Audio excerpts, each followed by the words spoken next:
In the trial, the defendants are in court with their attorneys. The prosecution is represented, and we have both juries in the courtroom. A belated good morning to all of you. And good morning. Sorry again for the delay, but I think you'll hear me saying that a few more times during the trial. There were some matters that the lawyers and I had to discuss a little bit longer, but we completed those discussions and we're ready to resume with the trial and the cross-examination of the witness. Dr. Oziel, would you get back on the witness stand, please? And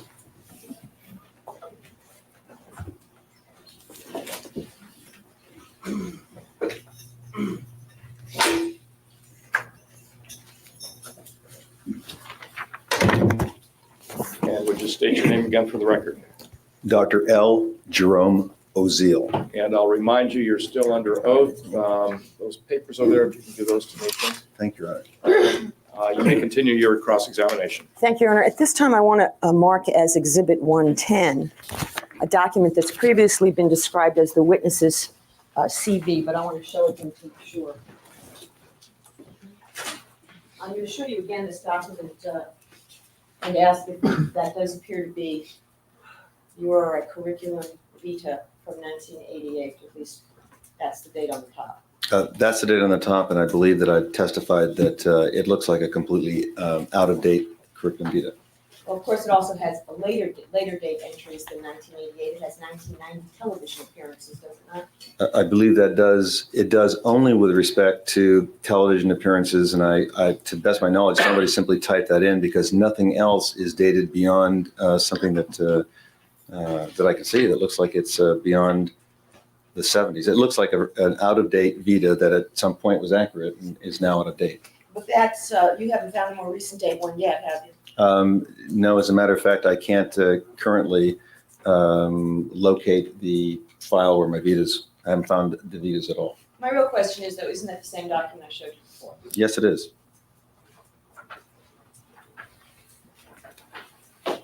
Now, Dr. Oziel, you've testified about this session of October 31st, 1989. That session began with just yourself and my client, Erik, present. Is that right? That's correct.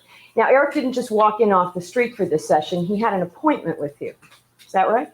To the best of my recollection, that's correct. Usually you don't have walk-ins, you have appointments. That's correct. And do you remember how long before October 31st the appointment was made? No, I don't.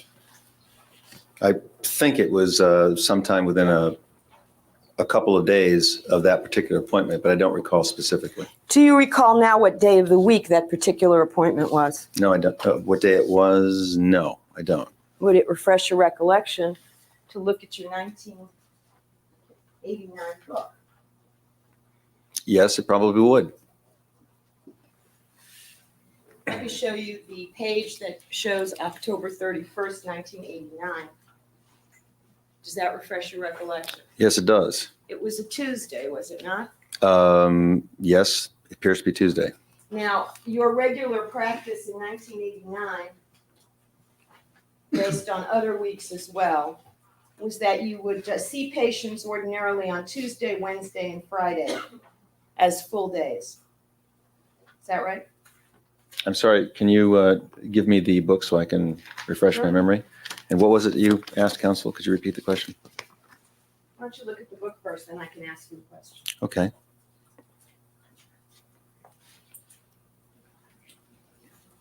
I'm looking at it.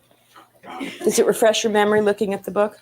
If you can ask the question again, I will address the question. Did you ordinarily in 1989 see patients on Tuesday, Wednesday, and Friday?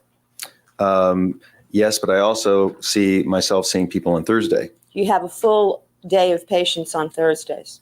Not usually, but I do see patients on Thursdays. Do you have a full day of patients on Thursdays?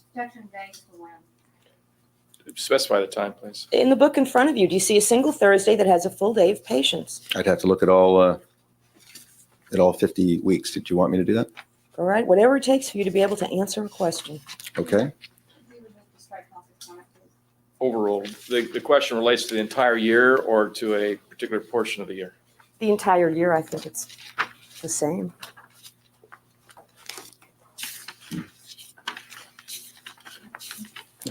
It appears as I'm looking through the book that I see partial days Thursday, but not that I haven't seen a full day. There are days when I see half days, but I don't see a full day, with the exception of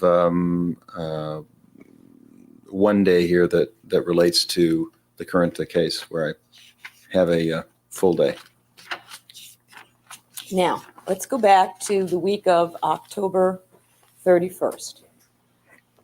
You did not have a day of patients that Monday, the day before, the 30th. Is that right? No, I did not. You're usually off on Mondays, correct? Well, when you say off, can you clarify what you mean Do by you off? usually go into your office on Bedford Drive and see patients on Mondays? Not. In You're asking, 19? did he on that? Indeed, Your Honor, I am. Okay. It does not appear I did. You don't remember? No, I'm just saying that there are no patients scheduled. I may have been in the office, but I don't have any appointments scheduled. Sometimes I went to the office to do work. Do you know where you were on October 30th, 1989? No, Do you know where you were on Sunday, October 29th, 1989? no. Do you know that you were in Arizona with Judalon Smith those 2 days? Overruled. Yeah, I don't recall at all where I was those days. You did go to Arizona with Judalon Smith on at least one occasion, did you not? On some occasion I did, yes. Do you know where you were when, I'll strike that. Did you become aware of Erik needing to see you, put it that way, before Erik actually made the appointment? I'm not sure what you mean by that question. Were you contacted by one of Erik's relatives? Yes, I was. And after that contact by one of, and was that a telephone contact? To the best of my recollection, it was. And after that telephone contact, did Erik himself call to make an appointment? Yes, he did. Do you remember physically where you were when Erik called to make the appointment? No, I don't. Would it refresh your recollection if I told you you were at Judalon Smith's house? No, because that's not what I recall. Well, you just told us you don't recall where you were. No, but I don't recall. I have no memory of being at Judalon Smith's house and receiving any call. But you have no memory of where you were when this call came. Is that true? No, I don't. So you could have been at Judalon Smith's house when the call came. It's possible. Anything's possible. You did visit Judalon Smith's house before you went there to stay on October 31st, didn't you? I'm sorry? You had visited Judalon Smith's house before October 31st. Yes, I had. Now, for how many nights did you stay at Judalon Smith's house commencing October 31st?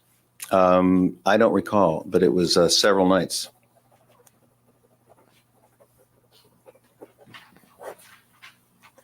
The next session that you had with Erik and Lyle was November 2nd, correct? That's correct. That was a Thursday. That's correct.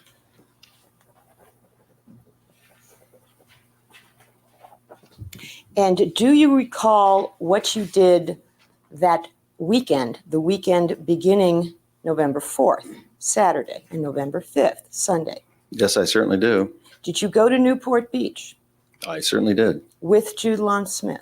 Yes, I did, with Judalon Smith.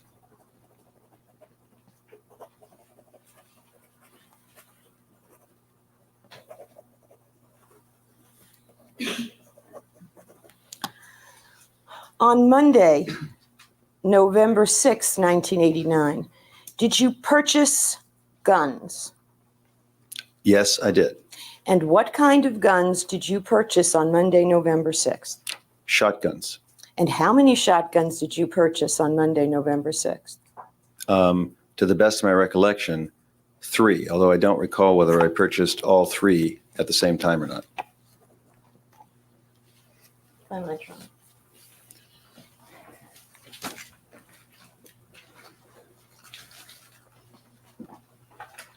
And did anyone accompany you to make this shotgun purchase? I don't recall. I think my wife did, but I don't recall.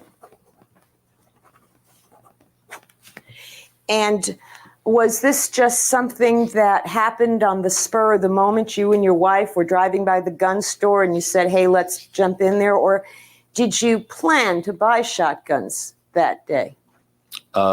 No, we decided to buy shotguns based upon the threats that we perceived were emanating with respect to Erik and Lyle. Well, let me ask you this. When did you make the decision to buy the shotguns? Was it on November 6th, or was it the day before, or 2 days before, or 3 days before? When exactly did you decide? There's no way for me to determine exactly the moment of decision to buy the shotguns. I don't know. Do you think it was before the day that you actually bought them? I don't know. And this was a decision that you and your wife reached jointly? I believe that that was a decision that we reached jointly. And do you recall if you were at home when you made that decision? To the best of my recollection, I was. And therefore, in order to follow through on this decision, you had to leave home, go to a store that sold shotguns, buy shotguns, right? To the best of my recollection. Did you buy ammunition too? Yes. What kind? I don't recall. Do you know what load? I don't even recall what load is, meaning... Load is the size of the pellets that go into a shotgun shell. No, I don't. I just, whatever the person said was normally used is what we bought. And before you went to, did you go to a gun store, a sporting goods store, or what? We went to, I think, a Big Five sporting goods store.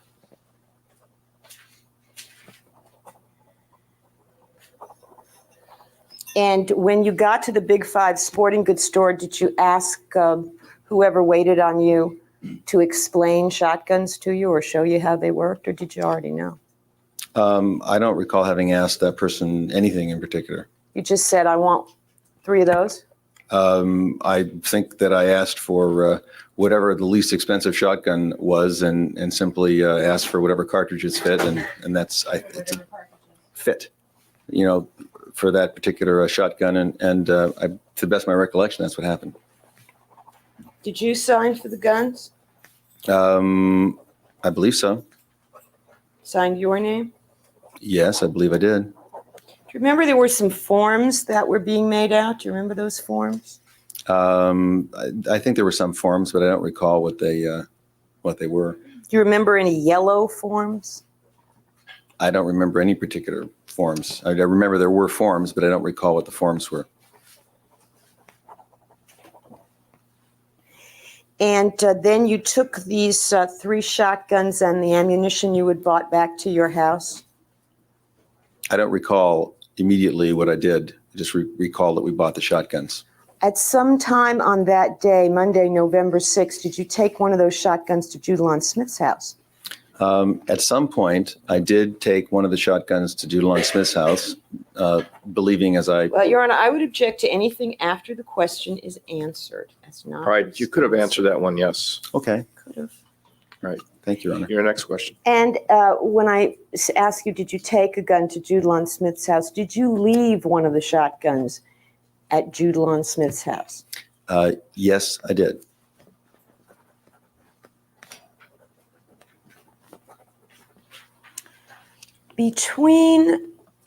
What time did the session with Erik and Lyle end on November the 2nd? I don't recall. Well, how long did it last? I don't recall. Again, I don't have my session notes, so You do have your session notes, don't you? Oh, I'm sorry. I have my book in front of me. I'm not used to having that. It says here 3.5 hours. 3.5 hours. Is that right? That's what it says. Now, does that mean 3.5 hours, or does it mean 3.5 45-minute hours? I mean, is it a 60-minute hour or a 45-minute hour? Well, I don't know. Meaning, she's written down, and the she is, it's not my handwriting, 3.5 hours. And usually 3.5 hours means 3.5 hours. It doesn't Like mean normal 60-minute hours. Right. Whereas a 3.5 sessions usually would indicate 3.5 45-minute sessions, usually. But I don't know what she was thinking when she wrote this. Well, maybe if you figure out how much you charge, we'd know. So you want to look at the ledger, 97.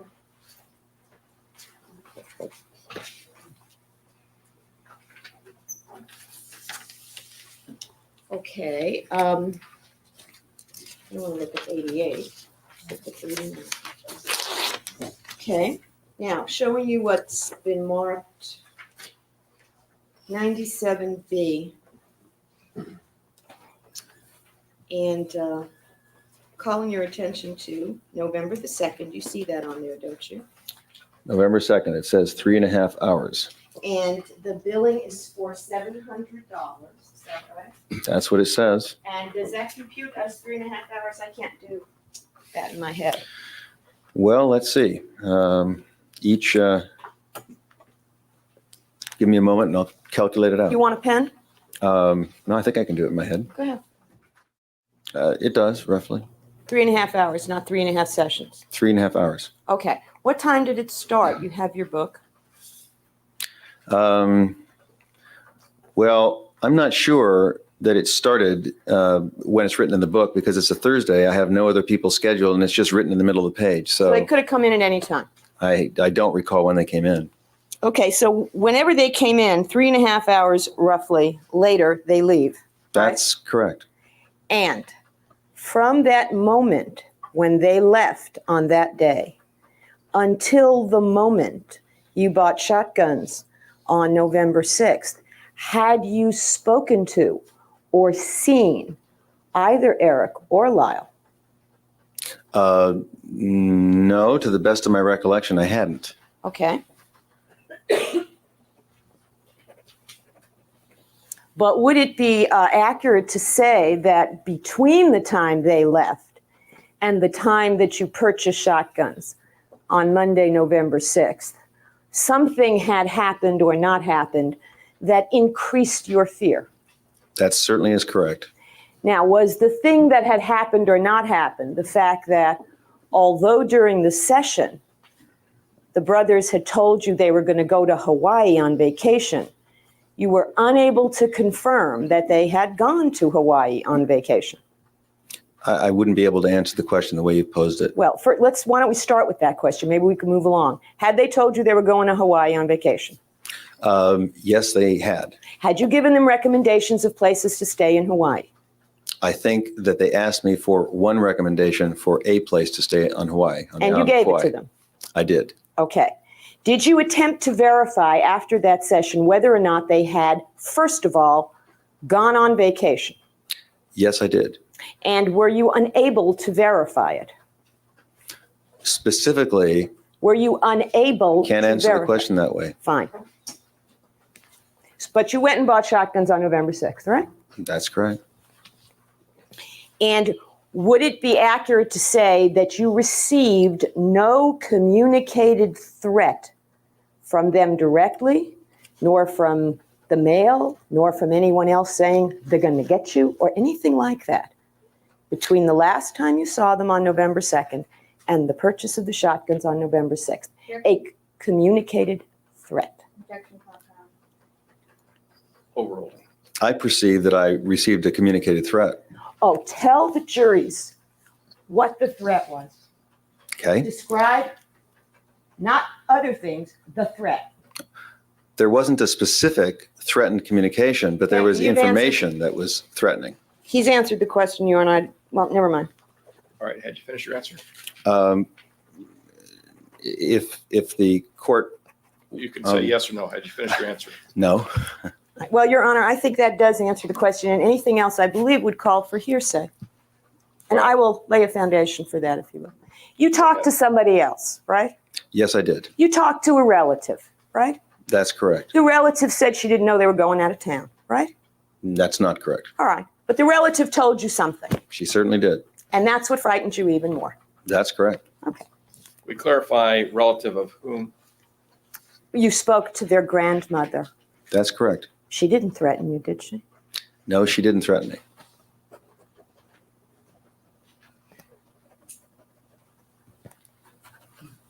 Now, let's fast forward ahead here for a moment. At some point, you found out, did you not, that in fact they had gone on vacation. They just didn't go where they told you they were going, right? No. No, I don't recall that.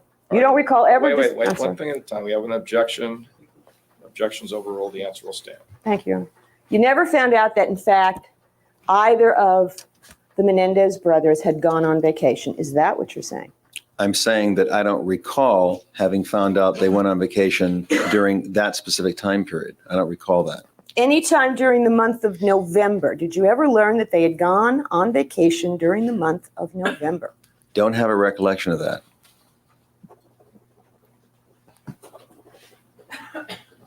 But I take it, given your high state of anxiety and fear, the fact that they hadn't gone where you thought they had gone just made you more fearful, made you worried. Would that be accurate? No, it wouldn't. Okay. Isn't that why you left town also? You were so frightened you went to Newport. You didn't even want to be in LA. Your Honor, well, I didn't get a chance to respond to your first If you question. can't answer the question or you don't understand, just say, I can't answer it. Can't answer that question. Okay, fine.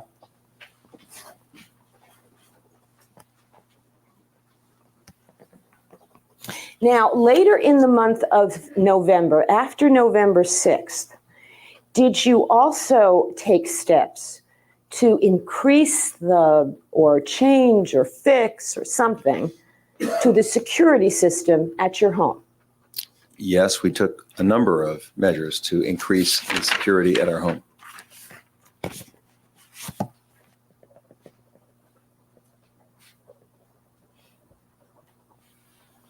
To the best of your knowledge, Dr. Oziel, when were our clients arrested? Sometime in March, but I don't recall when, I believe. Sometime in March of 1990. I'm guessing. You would certainly know the date. I don't I'd know the move to date. strike that, I Your don't know the Honor. As date. what I know or don't know is, Objection overruled. The answer will stand. Your next question, please. were they arrested after that search warrant was served on your house, if you know? Yes. Now, do you know whether or not the security system on your home was fixed on November the 19th? No, I wouldn't recall the exact date that it was fixed. Between the date of November, I'll strike that, between the date of October 31st, 1989, and March 8th, 1990, the day of the search warrant, to the best of your knowledge, did either Erik or Lyle break into your house? No, they did not, to the best of my knowledge. To the best of your knowledge, did they ever come to Miss Smith's house? To the best of my knowledge, no. You never saw them there. No, I didn't. And nobody else ever reported to you that they had seen them there. No one did. And I take it no one ever harmed you physically, nor any member of your family, nor Miss Smith. Is that right? I would say that would be accurate physically. Do you right now, as you sit here today, Dr. Oziel, feel harmed by the Menendez brothers? I don't know what you mean by that. Well, you just said, no, not physically. So I assume there was some other kind of harm that you had in the back of your mind. Am I correct?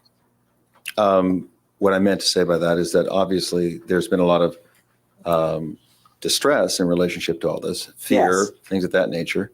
You Yes, have suffered, and your family has suffered a lot of distress. Is that true? I would say that there's been distress that's been significant. Yes. Very significant, hasn't it? Fairly significant, yes.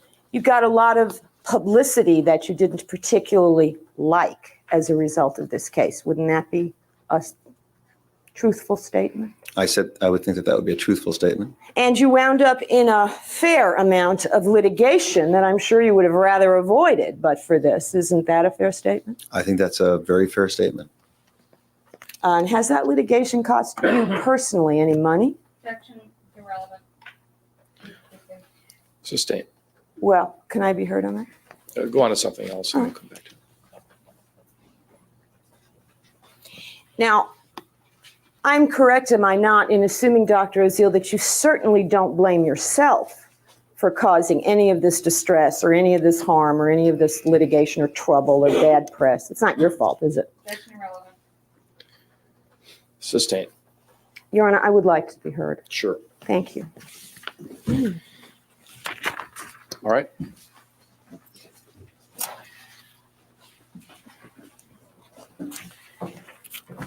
Thank you, Your Honor. Now, Dr. Oziel, let me ask you this question. Do you blame yourself for all these troubles?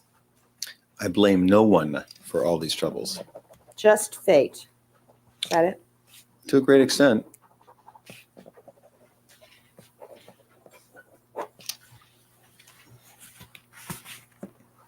Now, you've testified that Erik Menendez knew where you lived. Is that right? That's correct. In fact, didn't you use your home address on all of your billing envelopes to all of your patients? It was not identified as my home address to any of my patients. So yes, I did, but it was not identified. Said Longbridge Avenue, right? Did not identify that it was my home. It said Longbridge Avenue, didn't it? Did in fact. And say what was the Longbridge Avenue. township? Sherman Oaks. Sherman Oaks. That's Okay? correct. And it wouldn't take very long for someone to figure out that Longbridge Avenue in Sherman Oaks is an upper middle class residential street and not a business zone, would it? I wouldn't know. I'd be speculating. Didn't look like a business district while you were living there, did it? If you were on the street, it didn't. And every one of your patients, therefore, had your address in which to send their payments to, correct? They had it for the purpose of sending in payments, yes. And in fact, the main office of your business, at least for record-keeping purposes, I believe you've already told us, was in that house on Longbridge Avenue, correct? That's correct. But in fact, you recall, do you not, that Erik actually came to your home on an occasion to pick something up from you? True? Kitty and Erik both came. That's Okay. correct. And what he came to pick up from you is a report you had written for him, is that right? That's correct.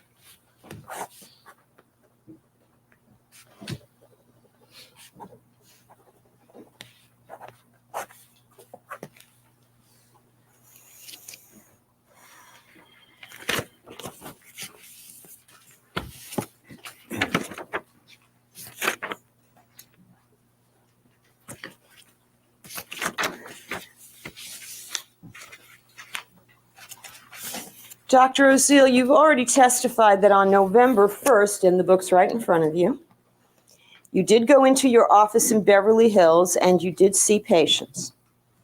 Remember that? Yes, I do. And that office of yours in Beverly Hills, would you describe for the jury what the physical setup is?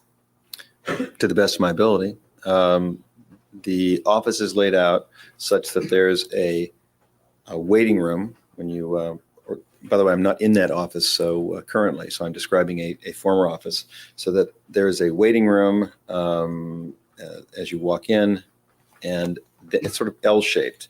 There then is a door, which is a locked door that leads from the waiting room into the consultation sessions, the session rooms, and the session rooms are laid out so that there is immediately one consultation office as one walks down the corridor. Then it's an L, walk down a longer corridor, maybe 20 feet or so from the waiting room door that is closed. And then there is a session door that actually leads into my office being the furthest office away from the waiting room. There being two consultation offices between my office and the waiting room door, which is locked with respect to people coming out the street. Do other psychotherapists use the other two offices during the day, or did they then? Yes, other psychotherapists did. And who were the other psychotherapists who used those other offices in or around November 1st, 1989? There were several that I can think of off the top of my head. I can't tell you the totality of all the therapists. Why don't you just tell us what you remember? I'd be happy to. Go ahead. Dr. Dennis Munjak used one of the offices. I believe that Dr. Deborah Phillips used one of the other offices. And I think that she also shared that office with my wife, who's a psychotherapist, Laurel Oziel. And there were several other part-time psychiatrists, psychologists, who also, from time to time, used those offices. Was one gentleman with the last name Solomon? Richard Solomon? To the best of my recollection, Richard Solomon wasn't in use of those offices anytime near the time that I was seeing the Menendezes. Well, did he ever use those offices during the time that you used them?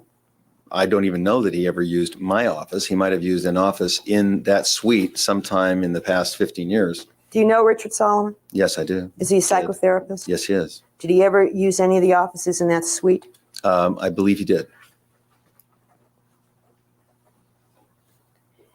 Now, did you on either October 31st or November 1st give any kind of warning or caution to Dr. Phillips or Dr. Munjak? Yes, I did. And who did you warn and when? I don't recall when I warned them. I think I warned them as soon as possible after the events transpired.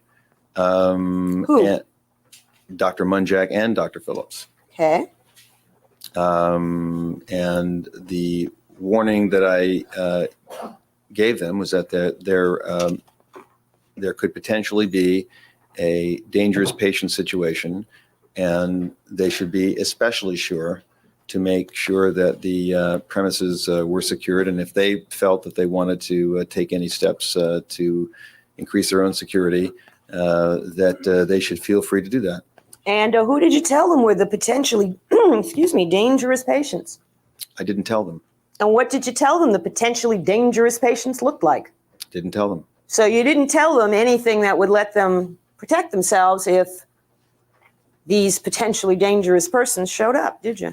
No, what I specifically told them was that if they felt that there was some need for them to take any special measures to protect the offices more or protect themselves more, that they should feel free to do that. And that, in my view, that the situation was extremely dangerous and they should do whatever they thought was necessary to protect their security in relationship to the office. Did they do anything different? I don't know. I didn't ask them. And did they ask you, well, how dangerous? What are we talking about here? Yes, they did. And did you tell them? Yes, I said it's very dangerous. Well, did you tell them I'm talking murder here? I don't think I said any words to that effect. You didn't tell them that what you were talking about was that a patient had confessed what you have described as murder to you, did you? I don't really recall whether I did or I didn't. I know that they definitely got the, from their response. Your Honor, I'm going to object to their response. Objection sustained. Now, did you, after October 31st, were there ever occasions when, because of your fear, you sought to have yourself escorted to the parking lot? There may have been one occasion. I don't recall having had that happen more than once. Do you know when that would have been? I don't recall whether it was on November 2nd or whether it was October 31st, but it was one of those 2 days. Yes, it was. But you didn't do that after those 2 days. I don't recall it. Let me get back for a moment to the purchase of shotguns. Was there some reason, well, strike that. Before you went to purchase the shotguns, had you and your wife decided it was going to be shotguns, or was it just going to be guns? No, we decided that it was going to be shotguns. And why did you decide that? We decided. Rather than ask you that open a question, let's do this. Yes. want to withdraw the question, you may do that, Yes. and you may ask another question. Let me withdraw that question. Did you consider any other kind of guns before you decided shotguns? Yes. Okay. What other kinds of guns did you consider? Pistols. And was there some reason why you didn't purchase pistols and you purchased shotguns? Yes. And was that the 2-week waiting period under California law? Well, no. Well, partially. I can answer that question this way. No, No. let's No, just, it's partially correct. And so the answer is yes and. Is that acceptable, Your Honor? Yes and no. Well, it's yes and, yes, partial, yes and no. All right, these are all areas that if other counsel want to go into, they can do that. Thank you, Your Honor. did you also fear that shotguns had greater firepower than pistols? I'm sorry, did I fear it? No, did you feel, Oh, I'm did I sorry, feel it? feel that shotgun, did that enter into the equation? No. I don't know that much about shotguns. Did you ever practice with the shotguns that you bought that day to see if you could actually get it to go boom? No, I did not. And where did you keep it once you had it in your home? Different places. Did you move it around on purpose based on your assessment of threat or fear? From time to time, I did move the shotguns.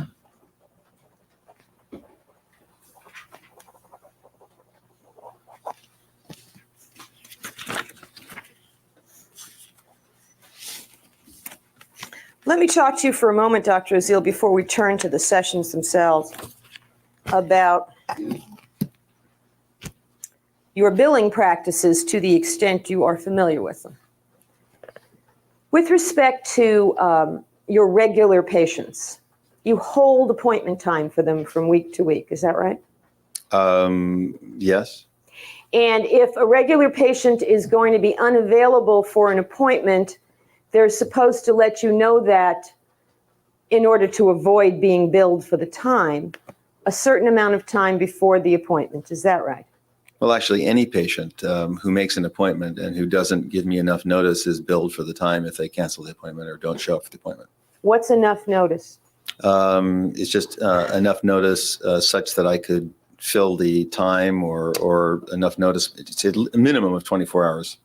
Okay, let's get to this. The minimum notice is 24 hours, so it's got to be 24 hours or better, right? Yes. And if a patient were to call 24 hours in advance and say, I just broke my leg, I can't make it, and you couldn't find anybody else to fill the space, would you bill them anyway? No, the billing policy is such that if someone has a literal emergency, an illness, or their car breaks down on the freeway or whatever it is, then the agreement with the patient at the beginning of therapy is that they wouldn't be billed for emergencies. And they also wouldn't be billed for a certain number of vacations with adequate notice that they take. And other than that, they're normally responsible for all sessions, which is standard therapeutic practice to bill people in that way. Let's go back. Let's say they call you the morning of the appointment, so we don't have 24 hours and they broke their leg. Is there an emergency exception even if it's within the 24 hours? Ordinarily, there would be, or it's supposed to be. What if someone calls you 24 hours in advance and says, I don't feel like it this week? Okay? That's not an emergency, is it? No, it isn't. That's avoiding therapy, right? I would just not categorize it as an emergency. Right? And so would you bill that person? Ordinarily. If you filled the spot with another patient, would you bill them both? If in fact they had a regular time or I was reserving a time for them on my schedule, yes, I would bill the person and then offer them a makeup, which is my normal practice. But if they either couldn't or didn't make up, they would pay for the time and the patient who was substituted in would pay for the time too. If the time was filled, that would be correct, but the person who would be substituted in would ordinarily be somebody else who was in my schedule who had missed a time who I was offering a makeup time to. Either that or maybe there's a new patient on the horizon, somebody who never had session with you before and you could fill that person in, right? Yeah. That happens too. Very, very rarely. The reality is that I had a waiting list and often have a waiting list of people that I can't accept as a new patient unless I have a regular open time to see them, because virtually all people in my practice, in fact, almost everyone in my practice, has a regular weekly time that they see me, which is the standard in psychotherapy. So you can't take somebody off a waiting list and just, plug them into a gap in the schedule and then next week say, I know I saw you last week and for a consultation, but I don't have any time to see you anymore. That was just plugging in an open time. So that's really not considered proper, and it's not what I do. There's a fair number of cancellations and no-shows in any given week on your schedule, are there not? Objection Bank is a fair number, and also as to time. Overall, just in general. I don't think there's a fair number. There are some. And are you saying that what you do is you just juggle patients who had other slots and missed appointments and to fill in those spaces when people cancel or don't show? I try to, or the office is instructed to do that. Now, if people just flat out don't show without giving you any notice, you obviously charge them for the time. That's correct.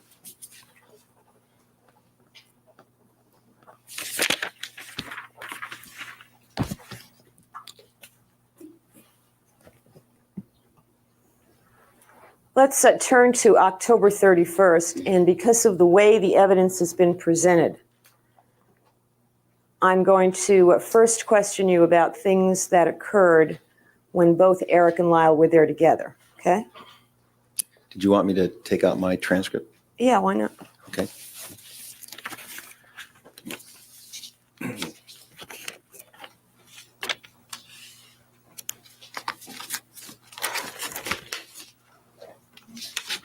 I have it. I don't want you to read it just yet, unless I just want to set the stage. You were alone with Erik in your office when you made this call to Lyle. Is that right? That's correct. And did you make the call from a telephone in the consultation room? Yes, I did. And was Erik present when you made the call? Yes, he was. And when you made the call, did you call the home on Elm Drive? Best of my recollection, I did. And did Lyle answer the phone? I don't remember whether Lyle answered the phone or somebody else answered the phone, but I did talk with Lyle. Did he sound surprised to hear from you? I don't recall his initial response when Had you ever talked to Lyle on the telephone before? don't recall whether I had or hadn't.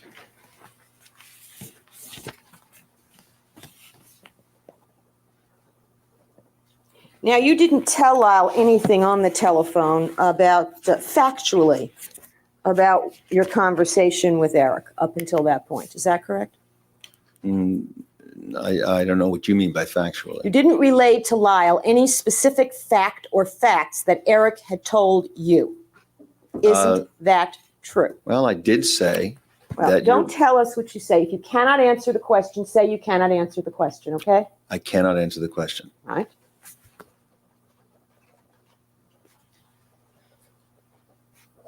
You understand, Dr. Oziel, we've had you testify in front of 3 different configurations of the jury. One jury, another jury. All right, both counsel, jurors. let's ask questions, and if there's any need to instruct the witness, you can request the court to do it. Okay, would the court instruct the witness then not to volunteer any kind of hearsay information unless it's called for in the question?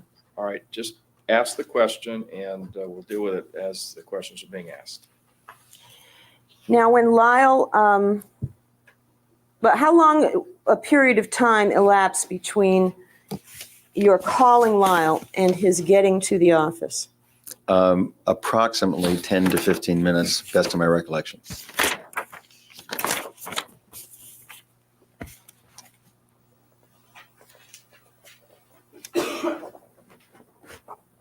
And without relaying any conversation, during those 10 to 15 minutes, were you and Erik talking or were you and Erik silent? Oh, we were talking.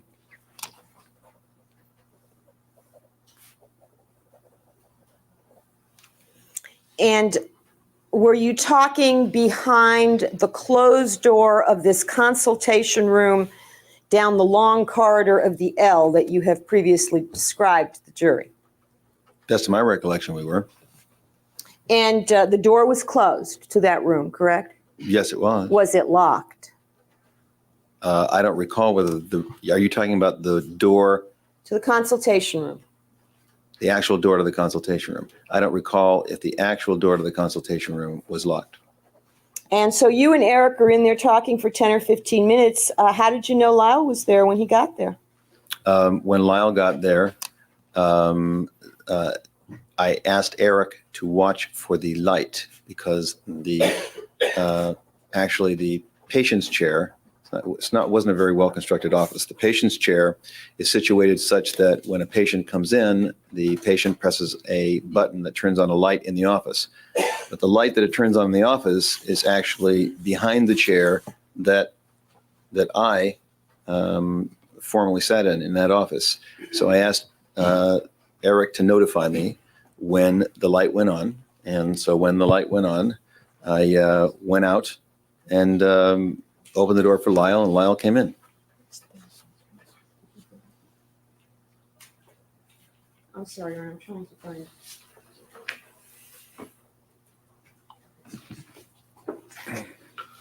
So a light went on. That's how you knew Lyle was there. Is that right? Erik told me the light went on, yes. Okay. And did you look and verify light was on? Yes, And that's a signal. People come in the waiting room to let you know they're there. They punch something and the light goes on. that's correct. So you left the office. Well, I went to the office and opened the door for Lyle to come in, yes. Which door did you open for Lyle to come in? I had to open two doors. So One you door. left the consultation room office Yes, I left the consultation room office to let Lyle in. and you had to go to the door that led from the waiting room. Is that right? That's correct. And did you wait any measurable period of time after Erik told you the light went on before you went to get Lyle? I don't recall having waited any measurable length of time.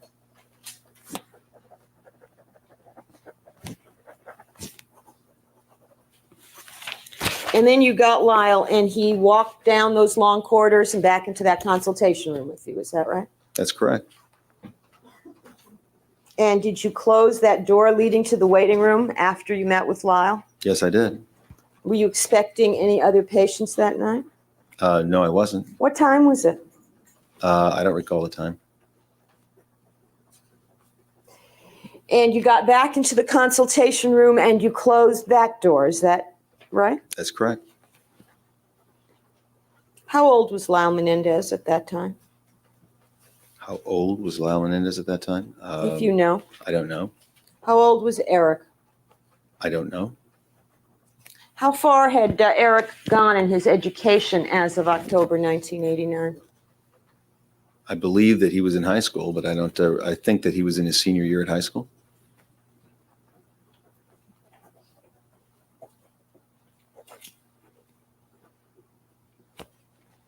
Would you characterize yourself, Dr. Oziel, as an articulate person?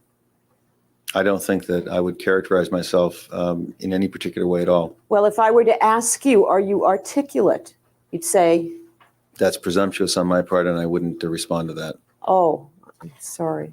So you're not articulate. Excuse me, Anna, could we strike counsel for this time? Yes, let's just ask questions and not make editorial comment, please. Are you comfortable in using the English language? Yes, I feel comfortable using the English language. Do you think you have an extensive vocabulary? I think I have a serviceable vocabulary, yes. Do you think you had, as of October 1989, a more extensive vocabulary than Erik Menendez, a senior in high school? Probably.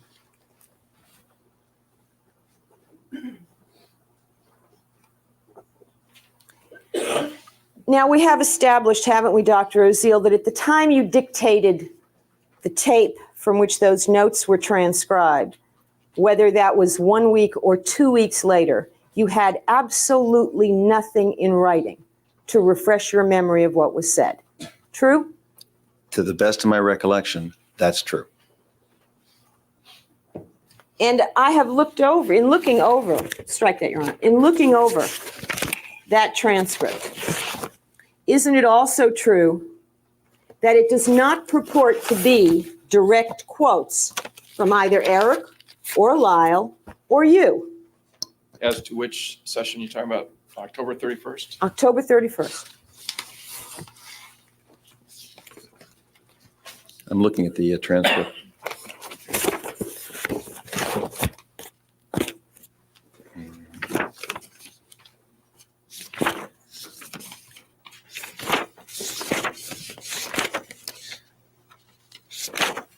The entire transcript is not represented as a verbatim quotation. However, much of what is in the transcript was my best attempt to specify exactly what was said to me.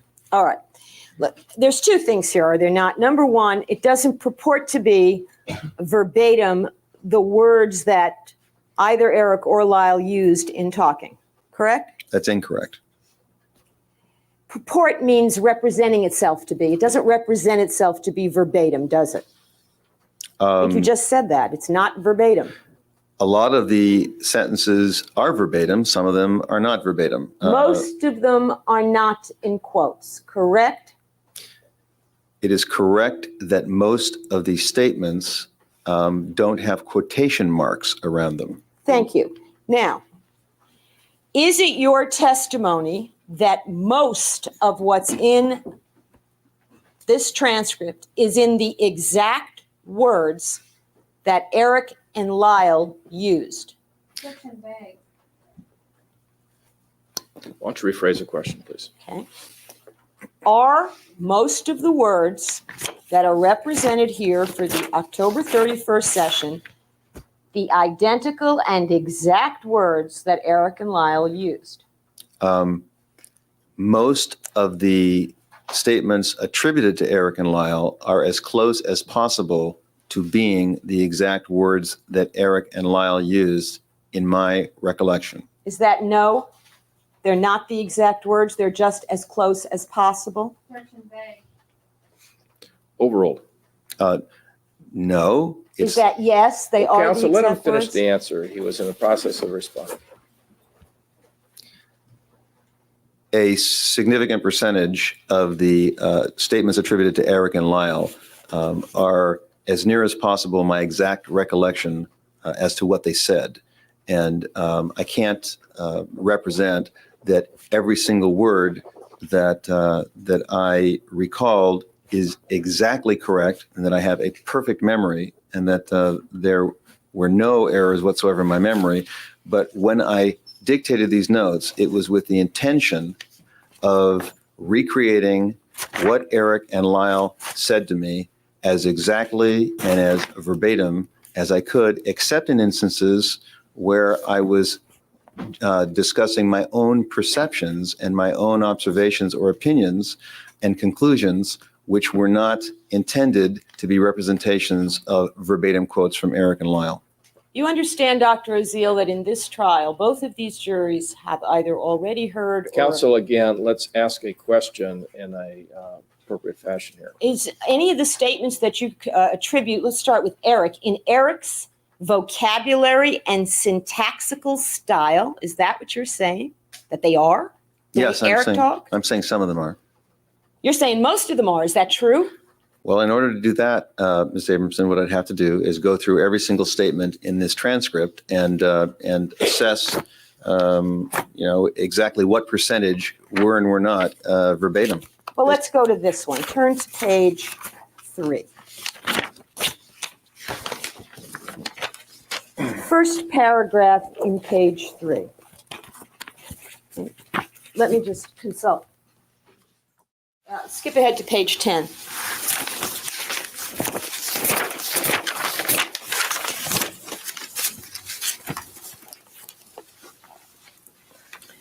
Now look at the last paragraph on page 10.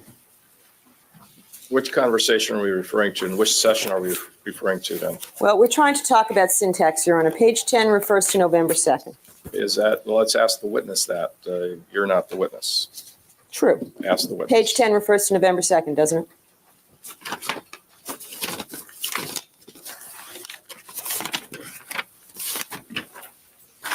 Page 10 appears to refer to November 2nd. Now look at the last paragraph on page 10, and let's start with this question. You already testified to this information. What that paragraph purports to say is how Erik and Lyle felt about their father and why they felt they had to kill him. True? I'm not sure where you're reading from. The last paragraph Yes. on page 10. Yes? Okay. Yes. And then it goes on to page 11, the rest of that paragraph, right? That's correct. Okay. Now, isn't that paragraph on page 10 where you wrote or you dictated, they had always known that they had hated their father and that they had felt that they had to kill him due to the fact that he totally controlled them, made them feel inadequate and inferior, dominated them, and preached a higher moral level at the same time that he talked about other people, et cetera, et cetera. Now, haven't you previously testified that was a summary of different things that each of the boys said over the course of a measurable period of time in talking about their father? With that particular statement, yes, that's correct. And it is a summary put in your words, is it not? I didn't state that. Well, I'm asking you, did Erik sit there and say, my father made me feel inadequate and inferior? Is that what he said? I think I testified that Erik did use the words inadequate or inferior at points during the session. I'm not stating, and I didn't testify, that he strung together all of those words in one sentence as a summary, and I think I've testified that was my summary of what he said. So you strung the words together, is that correct? That's correct. And isn't that true in more than just that one place in the portions of the transcript that you've testified to? That in many places in this transcript, you are summarizing, stringing the words together. Well, I wouldn't characterize it as stringing the words together. What I'm summarizing are the things that Erik and Lyle told me over a very long period of time, a period of time that I believe was 4.5 hours. And some of these paragraphs or some of these statements are, in fact, summaries of the things that they said in the course of a much longer period of time, maybe 5 or 10 minutes. And so I absolutely, there are other sentences that are summaries of things that they stated to me. So let's say there was a 20-minute discussion, you would write a summary in which you would take what you believe to be the salient features of that or the important points about that, and you string together these words to describe what you thought the theme was or the main features. Isn't that what you did for some of the stuff in here? It's correct. For some of these statements here, that's what occurred. Now, what efforts did you make to check? As you're hearing from them, what efforts did you make to check, if anything, any of the facts that they were giving you? I don't understand what you mean by that. Well, I'll focus you, for example. You have testified that on November 2nd, when both of our clients were present, that there was a lengthy discussion about their mother and how miserable she was and what a victim she was and how suicidal she was. Those things. Remember that? Yes, I do. Okay. Did you, now, you knew Mrs. Menendez, correct? That's correct. Had she ever told you she was miserable, suicidal, and depressed? Objection calls for hearsay. Sustained. Did you make any effort whatsoever after November 2nd to verify whether, based on what Lyle and Erik were telling you, Kitty Menendez in fact had been suicidal, miserable, depressed? Objection irrelevant. Overruled. No, I didn't at that point investigate whether she was miserable, depressed, and suicidal. Did you investigate it at any subsequent point? I didn't investigate it, but I did. Then you've answered the question. Okay.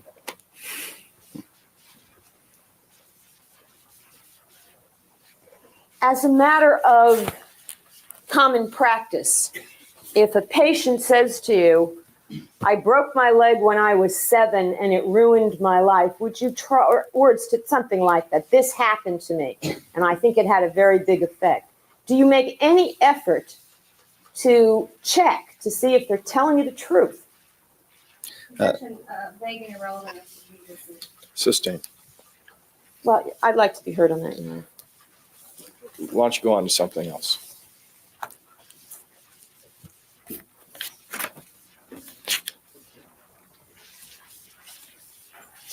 Now, you've testified that after Lyle arrived, he was upset and he made a statement that now that you knew, it wasn't a perfect murder anymore. Do you remember that testimony? Yes.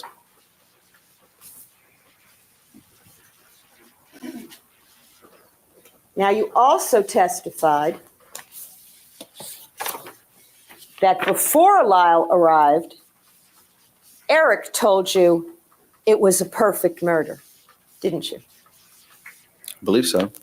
I want you to look at the notes for October 31st, for that portion before Lyle arrives, which, by the way, Lyle arrives at page 6, and find in those notes Erik's statement that it was a perfect murder. Ms. Abramson, I think I Excuse me, testified. could you just look and see if it's there? You're asking about prior to the arrival of Lyle Menendez? Indeed, Your Honor. I don't think that the actual transcription shows the word perfect in relationship to Erik having said it prior to Lyle's arrival. All right, now, my question then is, it does not appear in the notes, does it? It doesn't appear in these notes. Okay. Now, however, isn't it true that before you called Lyle,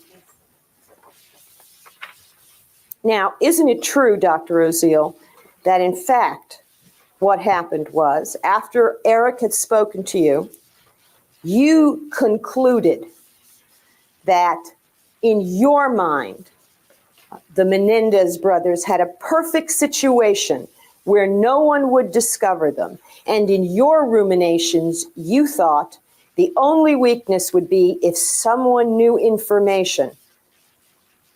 Wasn't that your internal thought process at that point before you called Lyle?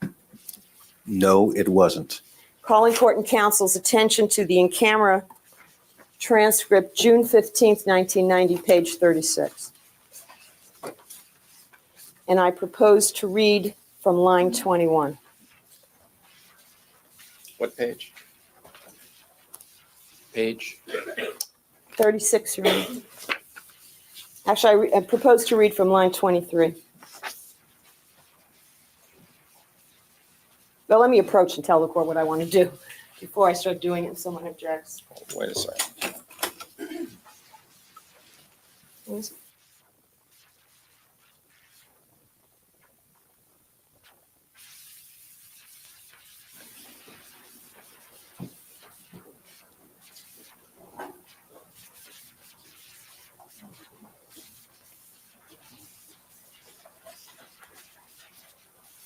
All right, counsel, you may approach. All right, we'll resume at 1:30, ladies and gentlemen. Don't discuss this case with anyone. Don't form any final opinions about it. We will resume at 1:30. In the trial, the defendants and all counsel and both juries are present, and we'll resume with the examination of the witness. Dr. Oziel, you may continue the cross-examination. Dr. Oziel, would you turn to page 10 of your notes? Now, we were talking this morning about this paragraph here, which is this summary of these reasons that you indicate Lyle and Eric gave you for killing their father. He totally controlled them, made them feel inadequate and inferior, dominated them. Correct? That's correct. All right. Now, did they, in the course of this session on November 2nd, or in the course of the previous session when they were together on October 31st, give you any examples of how their father controlled or dominated or did these things when they were little? I'm trying to recall. Well, let's start with a preliminary question. There's no examples in these notes of the way their father treated them when they were little kids in this document in front of you, is there? I don't recall that there is any. And do you recall it even coming up in the course of this discussion that you say you've memorialized here on either October 31st or November 2nd? No, if the question you're asking, well, can you repeat the question? Did either Lyle or Eric on either November 2nd when they were together or October 31st when they were together give you any examples of how their father totally controlled them, made them feel inadequate and inferior, and dominated them and preached a higher moral level that referred to when they were little children? Can you define little children? Under 12. I don't recall them having talked about what happened when they were under 12.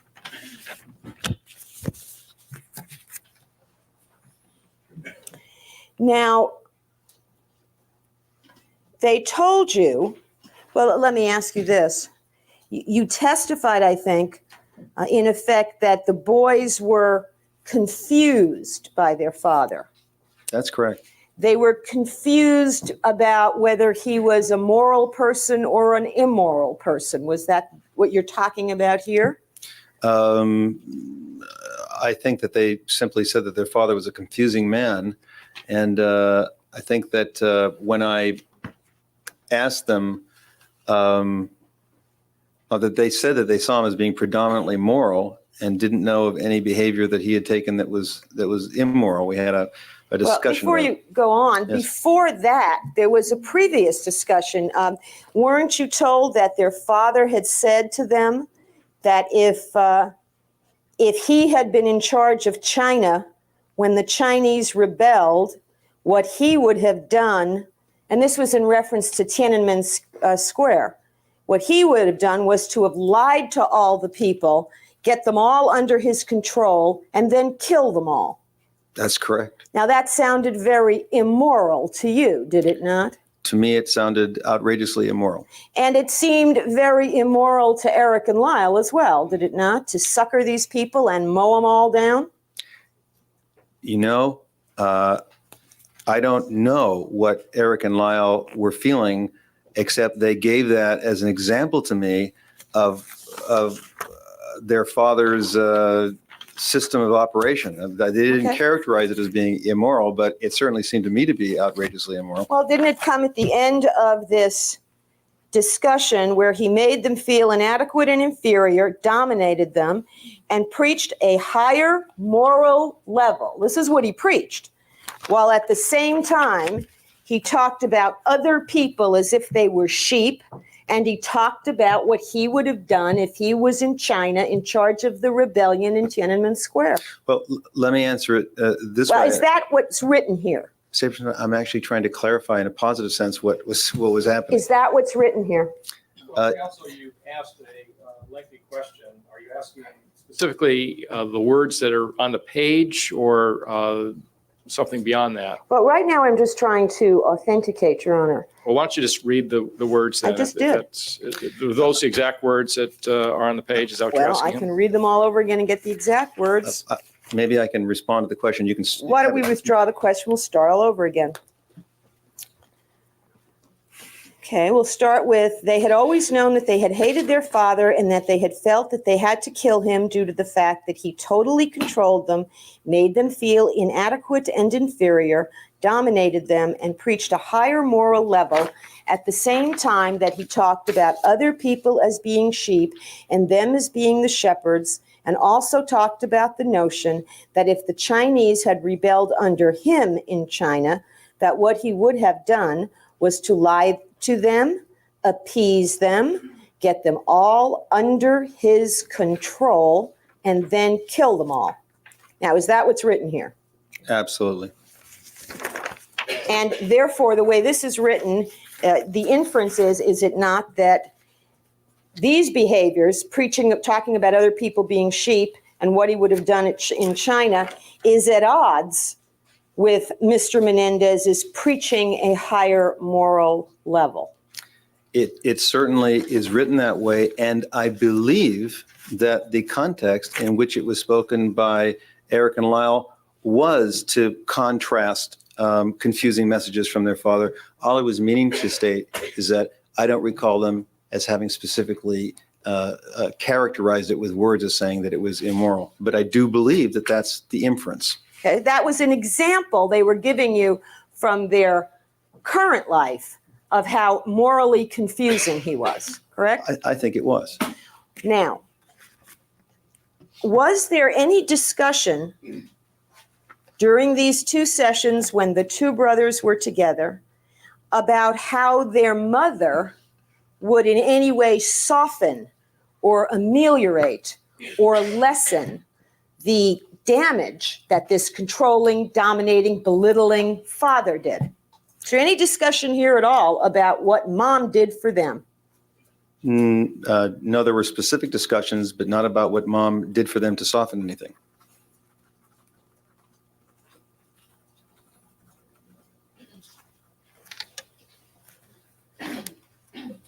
Were there any discussions or any mention by either one of them when they're talking about how harsh and domineering their father was, about how their mother would comfort them? No, I don't believe so. In talking about their mother, based on what's in these notes, it appears that the only person, we'll strike that, it appears that the only relationship in the family that they talk about with the mother is the mother's relationship with the father. Is that correct? No, I wouldn't say that. Well, they talk, do they not, about the mother being the father's victim, correct? Yes. And as far as Erik is concerned, that's the only discussion you've ascribed to him, that the mother was the father's victim, correct? I don't recall if that's the only description that I ascribed to him in these transcribed notes. There is no actual, in these notes, there's no mention by Erik of any criticism of his mother at all. There may not be. I just don't know.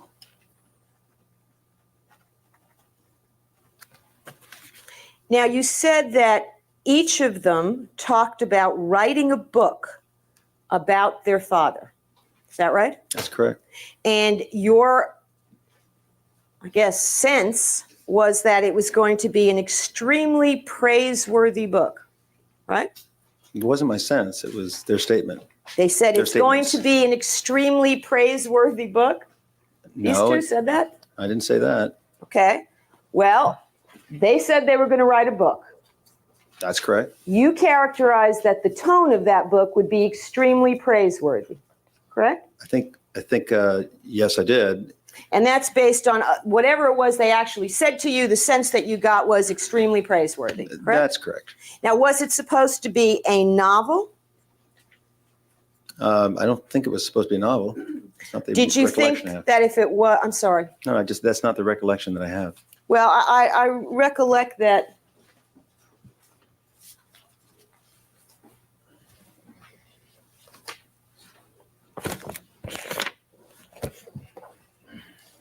I recollect that Ms. Bazanich asked you a question at 9388, line 23, volume 61. Please.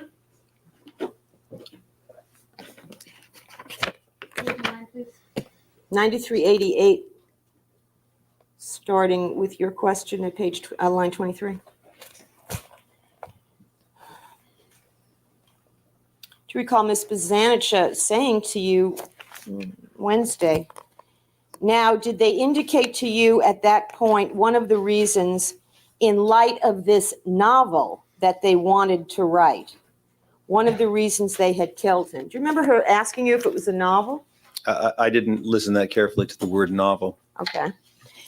Did you think that if they were going to write an extremely praiseworthy book about their father, that if it were not a novel, it would still have to be fictional for it to be extremely praiseworthy? I can't state For a that. conclusion on the part of the witness. Sustained. The answer is stricken if there was. Now, you've indicated that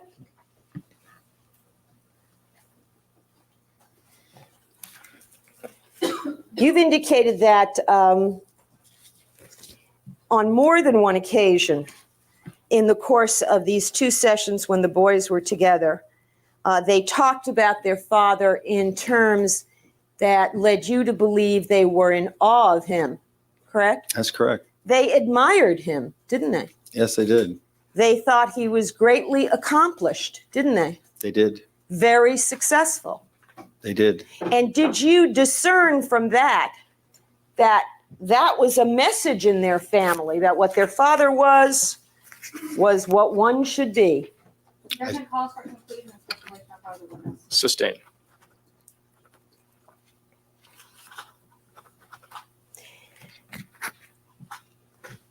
You knew Mr. Menendez, didn't you? I did. And he wasn't your patient, was he? He was not. And you had how many meetings with him? I don't recall, but it was more than one. Let me ask you this question, Dr. Oziel. Did you like him? No, Question relevant to strike. Overruled. What was your answer? no. Did he treat you respectfully? Oh, I don't know about that, but that has nothing to do with why I didn't like him. I didn't ask you that. I just asked you the first half. Did he treat you respectfully? I don't think he particularly treated me respectfully or anybody respectfully. Was he condescending towards you? Yes, he was condescending. Now, you understand I'm not asking you for expert opinion, just as a person meeting another person. I understand. Did he appear to be a very strong-willed person? Objection lack of foundation. Do we have some foundation here? Yes. Objection sustained. Well, you've already testified you met him, you think, more than once. I'm a little concerned about privilege issues. Yes, it does seem that you're asking for more than just what might be derived from meetings with All right. Mr. Menendez. All right, I will ask it differently. Did he dominate the conversation when you were in his presence? Objection vague and lack of foundation. Overruled. Yes, he did.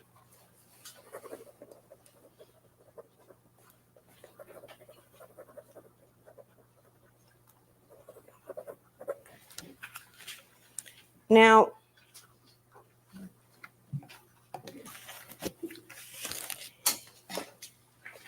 you also met Mrs. Menendez, didn't you? I did. And do you recall on how many occasions you met her? Again, several times. And when you saw her, did she seem sad? She seemed Now, sad. I'm not asking for a clinical impression here. Did she seem sad?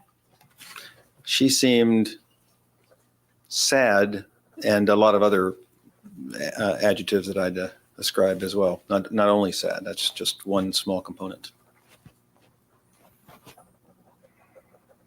Did she seem depressed? I would say she seemed depressed.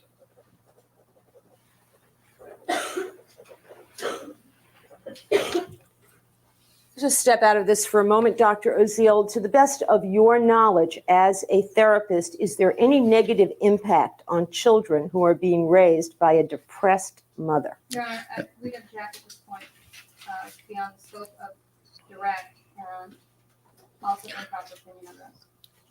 Objection sustained on the first ground. Well, I'd like to be heard. Sure. to page 11, Dr. Oziel. When you testified here,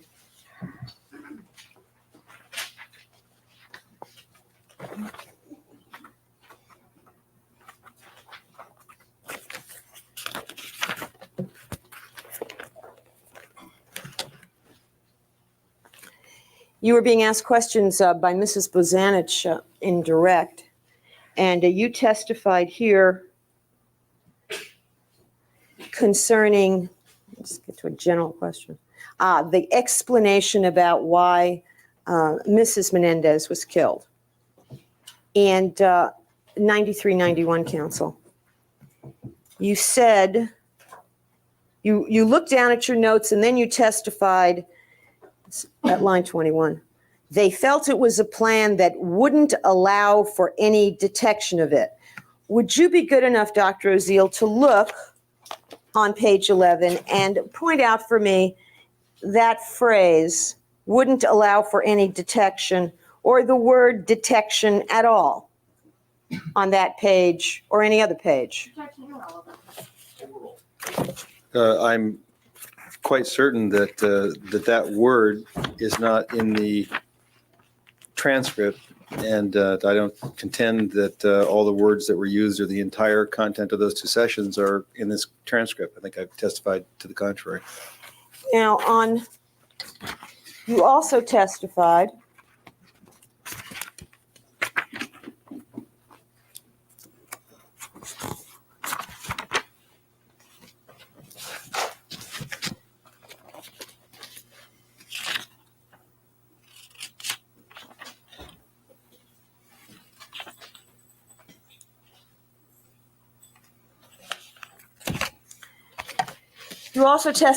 at page 9399, line 5. You said that they really didn't kill their parents for money, but out of the hatred that they had in particular towards your father. Now, I call your attention to page 14. You meant towards their father? I'm sorry. I think you misread it. You said your father. Their father, I said. The mic is fuzzy today.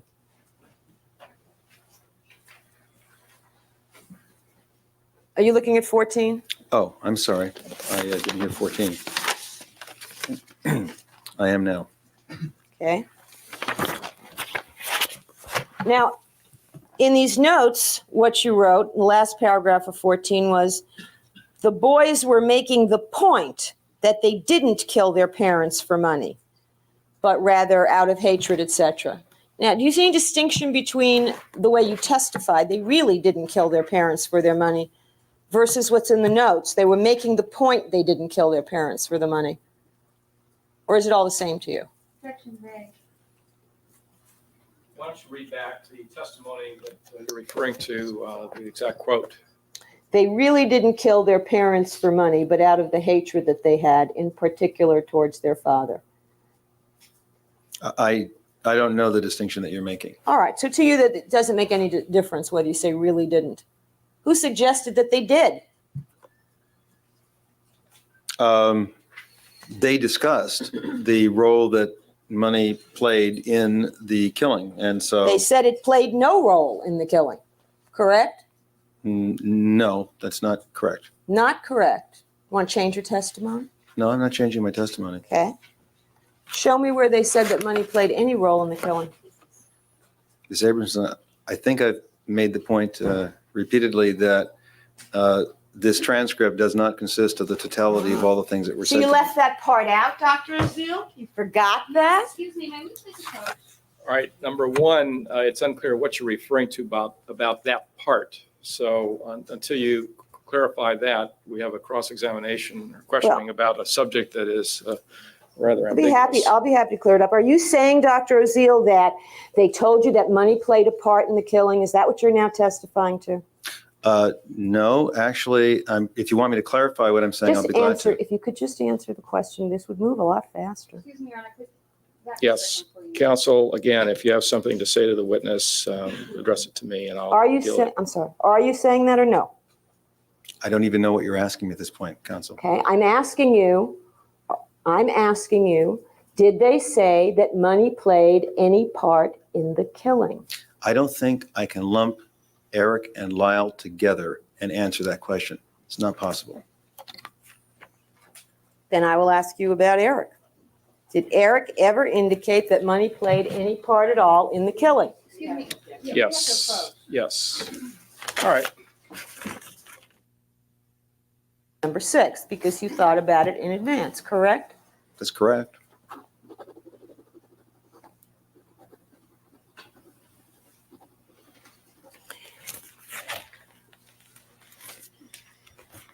Now, you testified here, if I can compare these things.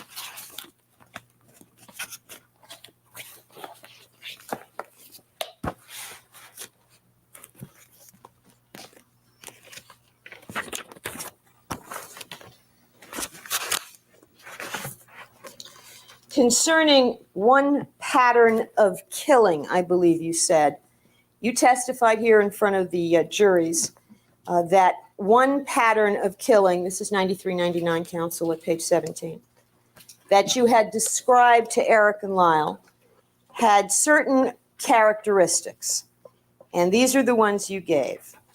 It had to do with being premeditated, involving sort of a plan, a job that needed to be accomplished, where the killing was, in fact, something that was like a job that had to get done, get accomplished, that feelings were, there either weren't many feelings about it, or whatever feelings that there were really didn't get in the way. Recall your testimony to that effect on Wednesday? Yes, I do.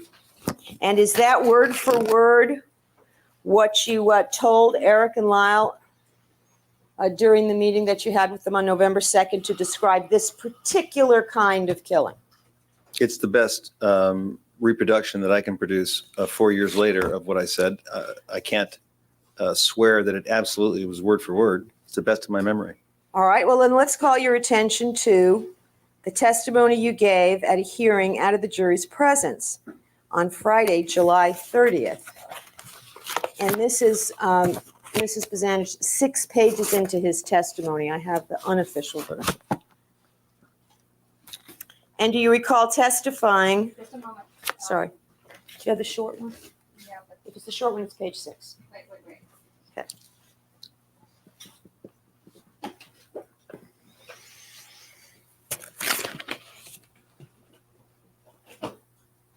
Let me just see what you. Here, and I'm going to start reading here. Okay. Okay. Is that the same one? No. I'll find it for you in that one. It's just 6 pages in from the beginning of this testimony. Okay? On July 30th, 1993, do you recall testifying as follows concerning that first type of murder? A murder that was predominantly a means to an end, something that the murderer believed was a way to achieve a particular end. It was a planned, premeditated murder and a way to deal with problem solving. And that if there were emotions involved with it, they didn't get in the way of needing to accomplish the end. And that once there was a decision that the murder had to be committed, it was committed, and feelings basically didn't enter into it in a significant way. You remember that testimony? Yes, I do. So when you testified in trial, you talked about a job that had to get done. That's sort of like you're a hitman patient, is it not? That's similar to that person. As compared to what you testified to on July 30th, a problem-solving thing. Do you see those two as indistinguishable? Not really. In my mind, they're not distinguishable. They're not I distinguishable meant in your mind. fundamentally the same thing. Let me ask you this. Well, let me move on to your second description. Before the juries,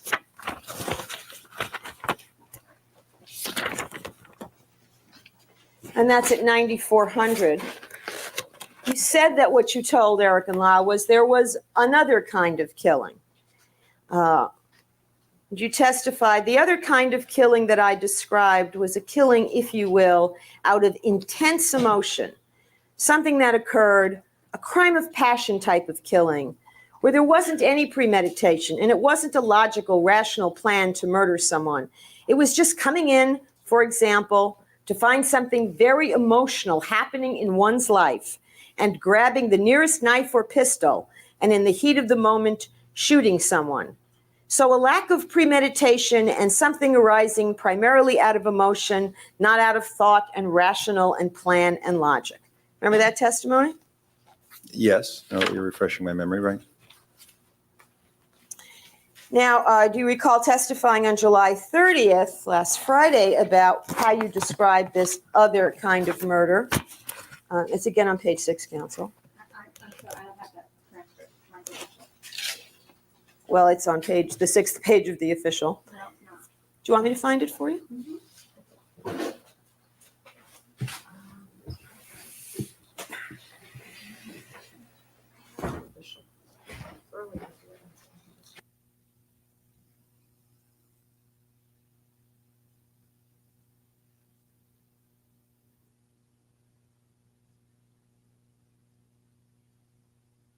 By 8670. Thank you. You're welcome. And the way you testified about this crime of passion on July 30th was, I gave an example such as someone coming home to find their partner or spouse in bed with someone else, or something of that nature, and then picking up a knife or a gun and killing them, and that is someone acting out of emotion and without a rational plan, was eventually, maybe the word should have been essential. No? Eventually committing an act of passion. It wasn't something that was premeditated. Recall that testimony. It sounds like the testimony I gave. All right. And you don't see that there's any difference or distinction in the two different ways that you describe this kind of murder as between the hearing and the testimony in trial. Is that right? They seem similar to me in terms of what I was communicating. I'm not saying that the words are identical. I'm just saying that the concepts are similar to me. All right. Let me ask you about similar concepts. What if you had the following situation? Which one of your two kinds of murder would it fit?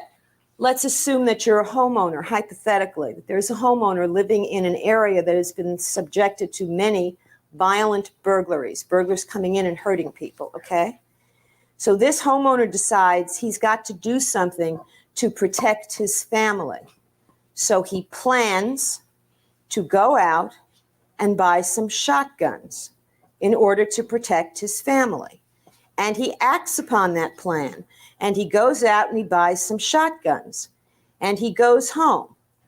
And he expects, because these burglaries have been happening in a pattern, that a burglar may indeed break into his house. And he's sitting up at night, and he has the shotgun across his knees, and a burglar starts breaking into his house. And he isn't emotional, but he shoots the burglar. Which category does that fall into? Your Honor, we would object to this as being improper opinion of evidence and improper. Objection sustained. Well, I assume, Dr. Oziel, that when you gave the Menendez brothers these two exceptions, you gave them this choice, choose A or choose B. Is that right? May we please approach? Yes. Your next question, please. Now, Dr. Oziel, you testified that after describing, with whatever specific words you may have done it at the time, these two different kinds of murders, Erik and Lyle indicated which one was more appropriately or approximately described their situation. Is that right? They just identified which category. Okay. They didn't ask you any questions about defining the terms, did they? They did not. And they didn't ask you if you had used, for example, the problem-solving example. They didn't ask you what you meant by, what do you mean by problem, or what do you mean by problem-solving? They didn't ask anything, did they? No, they didn't.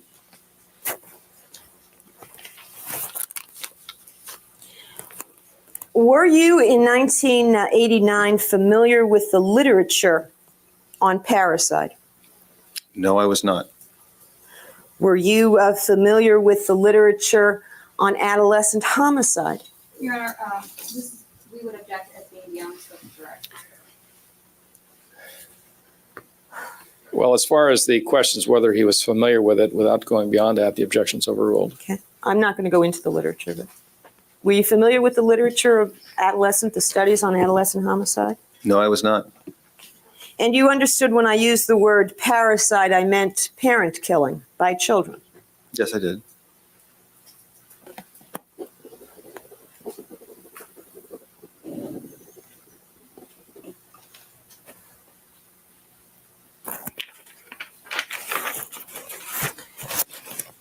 Now, you testified that there was a discussion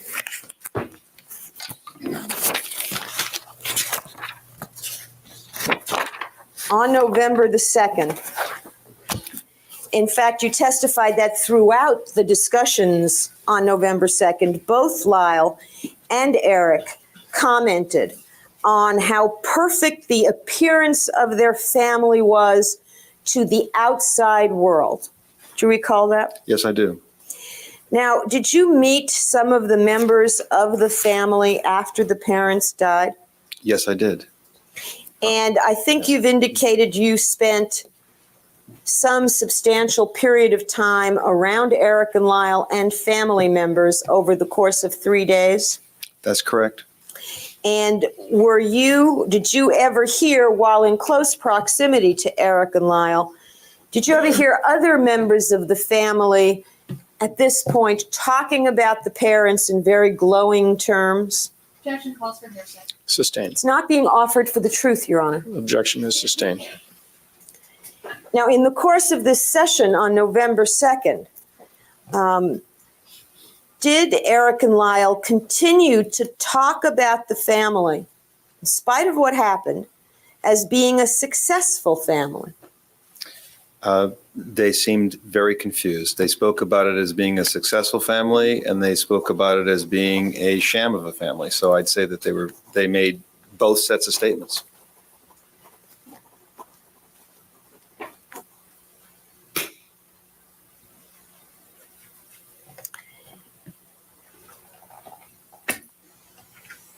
You indicate that either one or both or some amalgamation of them both said that the father had no relationship except a negative one and an abusive one with the mother, and that the boys had total distance and criticism and rejection and humiliation from the father, right? Sounds right. And nowhere is there any description of what the mother's relationship towards, for example, Erik was at all. In that description? No, there isn't in that In description. the whole session. There isn't in these notes. Question, and nowhere was there any description of what the mother's relationship towards, for example, Erik was at all in that description? Yes, I think it would be accurate to say that that description did not have anything to do with Erik's relationship with his mother. I'm sorry, I didn't hear, or I didn't understand that last answer. All right, we'll have the answer in back. Yes, thank you.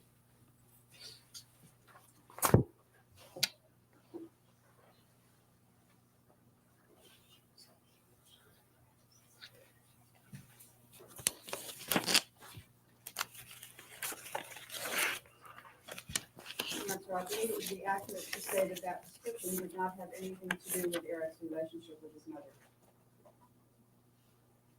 Now, I don't think that's the question I asked you, though. I asked you, did you get any description over the course of either session from Erik about his relationship with his mother? In the notes? Well, I'm only asking about what I know about. I only know it's in the notes. Counsel, again, let's not make statements such as that. Your comment is stricken, and re-ask the question, please. In the notes. No. Now, are you prepared to say that there were discussions about his relationship with his mother on October 31st and November 2nd, but you just didn't put it in the notes? Is that your position? Yes.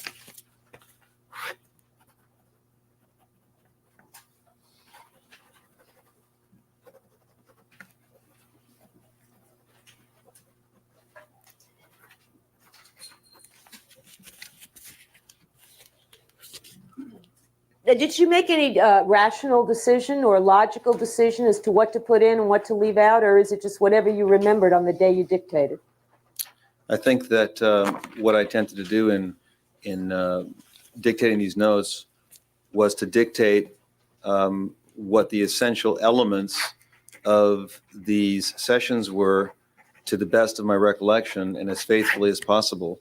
And I wasn't at the time understanding or thinking that these notes would ever be used for any particular purpose. And I certainly didn't ever construe the dictated notes to be a complete restatement of every single interaction that occurred in the 7 or 8 hours worth of sessions that I had with Erik and Lyle. And and they are not a complete restatement of the entire 8 hours of sessions that I had on those 2 dates with Erik and Lyle. Well, you've already testified that you did make these notes for a particular purpose, and that was a purpose to, I think you've told us, protect you.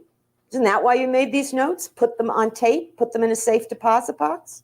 I think my testimony was that that was one of a number of reasons why I made the notes. Well, And let's stick with that reason for a moment if we can.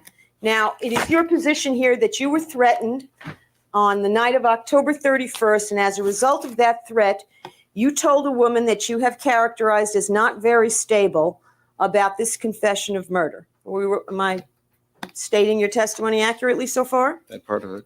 Okay. Now, you talked to us a little bit before in your testimony about Evidence Code Section 1024. And Evidence Code Section 1024 says that if a psychotherapist, for example, has reason to believe and does believe that a patient poses a threat to another party, then the privilege may not apply to some of the information that the therapist has received from a patient. Generally speaking, that's what it says, right? Generally speaking. All right. And you interpreted on October 31st, Section 1024, to mean that since you had been threatened and since you conceived that Miss Smith was also potentially in danger, you had a right to unprivilege, basically, the information that you had received from Erik and Lyle, correct? Well, there also is something that I testified to previously that relates to the Tarasov decision. That's Well, I'm getting to Tarasov next, but for the moment, you knew that although you had no duty whatsoever to tell anybody anything, if you were being a reasonable therapist, if there was a believable threat against a third party, you had a right to tell that person. That's what you understood, right? I understood that much, yes. Of course, Dr. Oziel, if you were wrong, if your judgment later was questioned, if a court decided you didn't act reasonably, you could lose your license for revealing patient secrets, couldn't you? That was never anything in my mind at all. Could that happen? It's considered unethical to reveal patient secrets unless you're justified, isn't it? Of course, any therapist could lose his or her license by wantonly revealing secrets for no reason. Sure. But not every therapist was on probation as of October 31st, 1989, but you were, correct? It's correct that I was on probation. Therefore, let's just assume hypothetically that you knew in your own head that whether you were threatened or not threatened, you're telling Ms. Smith had to do with your private, personal agenda with Ms. Smith. Let's assume hypothetically. Isn't it? All right, counsel, that's an argumentative question. Let's ask something else. Isn't it true that one of the purposes for your writing these notes up the way you did was to justify the fact that a couple of weeks before you told your unstable girlfriend patient secrets, and now you were worried about whether or not she could be trusted? Isn't that what happened? Ms. Abramson, I'm Is sure. that what happened? You can answer the question, sir. Yes. Yes or Ms. no? Abramson, no, that isn't what happened. Now, in fact, you wound up moving your unstable girlfriend into your family home for 3 months, starting in December, didn't you? Would you like to ask me why? No, Sure. I would like to ask you what I would like to ask you, and that's what I Sounds just asked you. Now, can you Okay. answer Okay, it? let's not argue. Yes. You ask a question. The question was, did you move in? The answer is yes, you did. And she lived there until she fled your house and went to the police, correct? Yes, that's basically correct.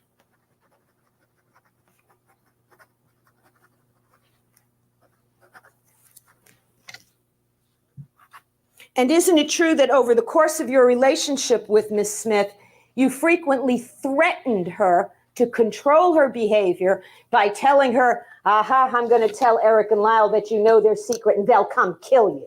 Didn't you do that? Quite the contrary. Dr. Oziel, you know, do you not, that Miss Smith made tape recordings of her conversations with you after she went to the police? Yes, I'm aware of that. And you've seen those tape recordings, have you not?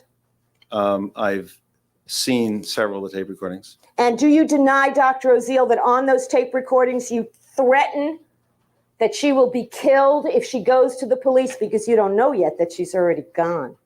Your Honor, argumentative, assumes facts not in evidence, and restates the testimony. Sustained.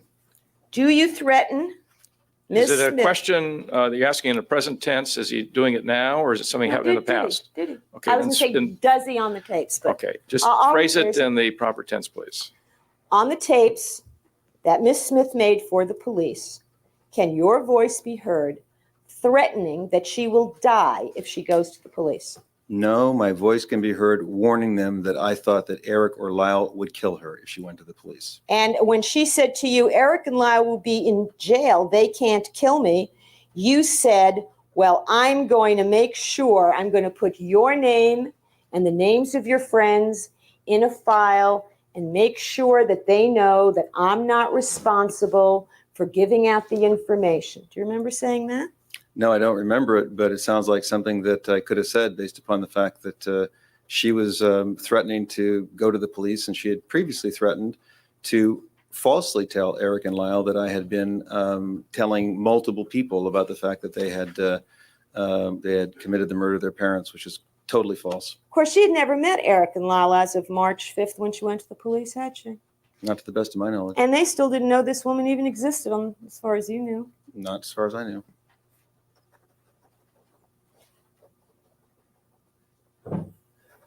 And didn't you, in fact, make a joke in front of Miss Smith?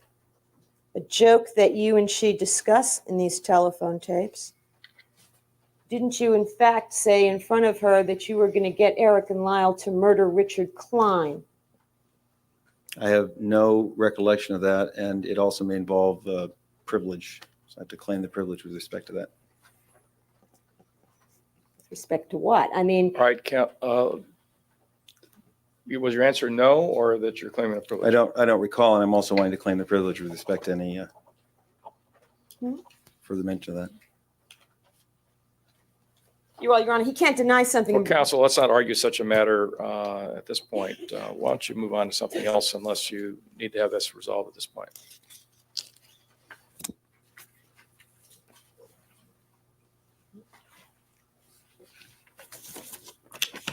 I'm trying to find my packet.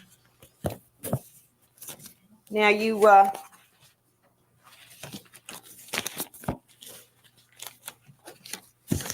you mentioned before there's another aspect to the Tarasoff decision that you're aware of. Is that right, Dr. Oziel?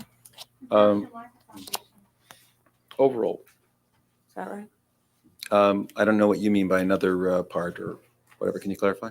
Well, we're talking about 1024 and the fact that, a reasonable therapist who's faced with a credible threat can warn somebody even though they have to give up confidential information to do it. That's 1024, correct? Yes.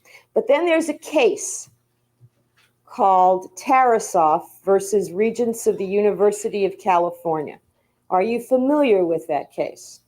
I'm somewhat familiar with the case.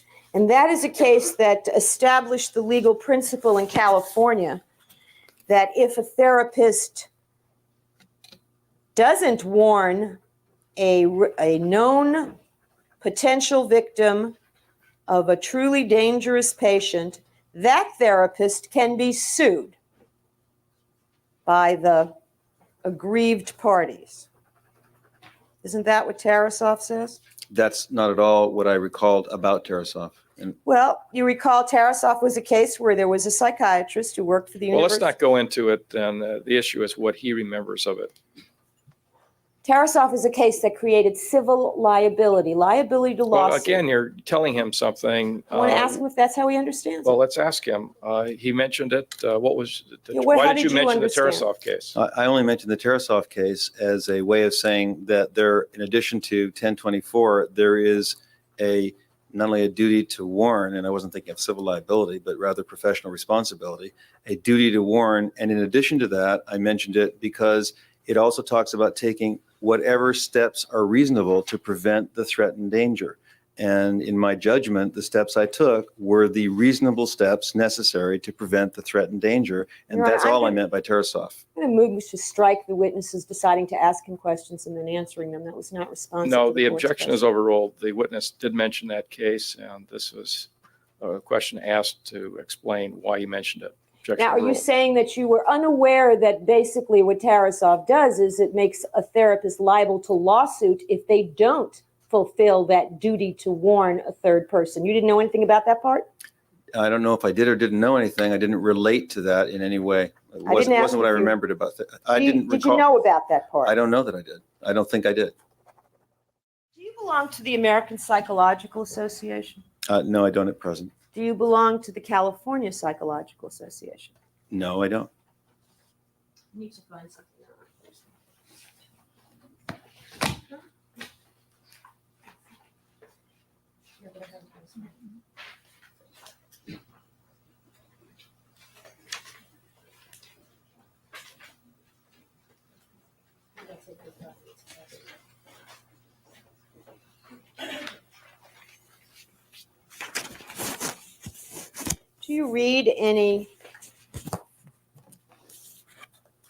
Do you read the American Psychologist?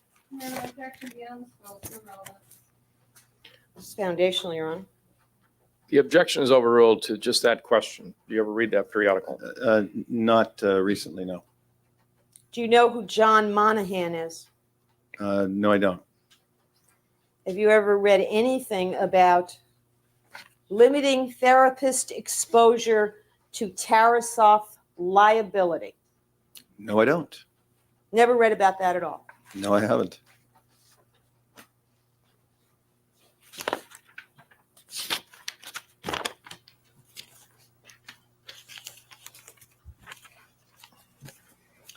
Do you know, Dr. Oziel, how much money, we'll strike that, do you know how much money you billed to Erik and Lyle Menendez between October 31st, 1989 and the time of their arrest? No, I do not. Would you like to add it? You have the ledgers? Right. No, I don't have the ledgers.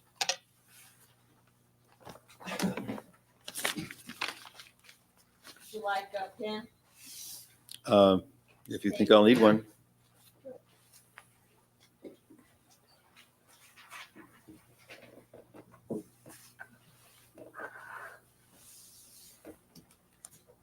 Did you want me to add this up? I want you to add up how much you charged them between October 31st and March the 8th. Oh, okay, thank you.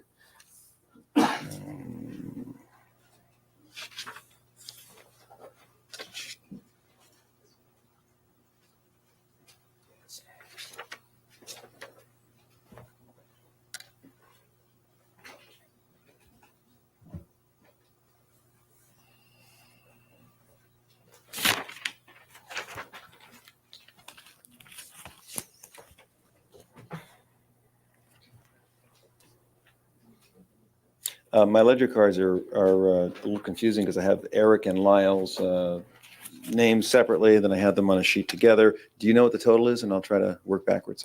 I'm not sure how much I You can billed just add them together. Treat them as one unit.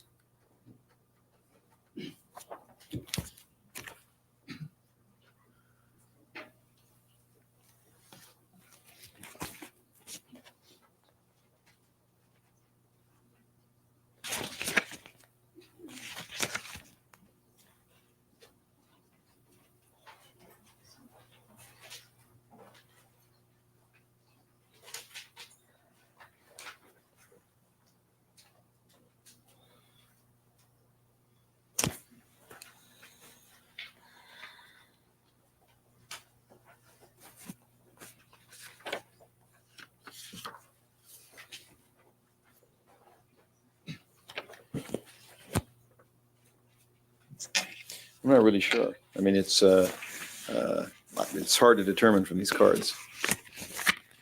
It's hard to determine from the cards. Yeah, I'm confused about exactly how much I billed them, so Well, perhaps. maybe we'll work on it during the break. Okay. Now, you've testified that on November 2nd, when Erik and Lyle were describing the reasons why their mother was killed, basically you're saying that it's because once there was a plan, she fit into the plan and they couldn't give up the plan. Is that basically what they were saying? That's correct. They couldn't figure out a way to have the father killed and still have the mother left alive. It wouldn't work. Okay, then I ask you, Dr. Oziel, what was the plan? The plan? The The plan? You mean the specific plan I've already elaborated in terms of what they did? No. What you do is what you do. But what was the plan before anything was done? The plan was to do what they did. The plan was to, what do you mean to do what they did? To walk into the family room and shoot their parents? That's a plan? That was the plan? I didn't say that. Well, why don't you tell me, what was this plan? You've described it as a plan. You've described it as a perfect plan, as an unchangeable plan. What was the plan? Objection. Ron Pound misstates the testimony. All right, it is argumentative. Objection sustained. Can you tell me what the plan was that you have indicated they both referred to repeatedly? As per the discussion that I had with Erik and Lyle, the plan was to find a way to kill the father in a way, but just first of all, to kill the father. Okay, And- let's stop there. Mhm. So they had to find a way to kill the father. In that a way right? such that they were not detected. Okay, so they needed to find a way to kill the father in a way they would not be detected. That was the plan. I didn't say that. That's only the first sentence out of my mouth. Okay, so that's not the plan. That's just a decision to kill the father. That's what it sounds like. Counsel, again, you are stating your own personal opinions, which are not evidence. The comment is stricken. The jury's admonished to disregard it. Ask Is- another question, Is please. this the same as your plan to buy shotguns? No, I wouldn't characterize them as being the same at all. Well, said they needed to find a way to kill the father in a way they would not be detected. That was the idea behind the plan. Is that right? The initial goal was to get the father out of their life. They couldn't figure out how to live and how to be able to continue living and feel any freedom at all or any ability to be happy with the father in their life. And that was the inception of them sitting down and beginning to discuss how to accomplish that end. And they Okay. had a series of discussions over time that changed variously, that related to what to do and which elements to put in the plan and which elements to take out of the plan, and whether to put them either in the plan, leave her in the plan, or take her out of the plan. And those discussions took place over a period of time. What was the plan? You've told us the goal, kill the father. What's the plan? The- Objection. Ask and answer. Overruled. Had you finished the answer, by the way? No, All right, the question is, again, So What what was was the the plan they eventually work out over these discussions over time? What is the plan? and I'm assuming that you're asking me only elements that I knew of as of October 31st and November 2nd. Your Honor, I'm going to object. We have to strike that remark and ask that the witness be admonished. all right, the question is relating to the two conversations on those two dates. Okay. It's in these notes from these 2 days that you use the word plan repeatedly. Isn't that true? Yes, it's true. And after all, you dictated these notes. These are all your words, correct? Objection. Misstates the testimony. Sustained. Well, whether you're trying to repeat what someone else said, the only thing we know for sure is if I listen to this tape, I hear Jerome Oziel, right?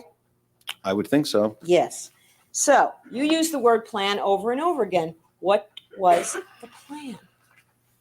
The plan was to kill the father in some violent way that evolved into the purchase of shotguns that did include finding a way to predict when they would be able to kill the father and the mother in a way, and also develop an alibi about where they would be such that they would not be detected, and also to think through the different things that could link them to the crime, and to make sure that they thought of all different aspects of things that they thought could link them to the crime, and try to develop a way such as to rule out any of the things that would be evidence that would be left at the crime scene, and to have an effective alibi,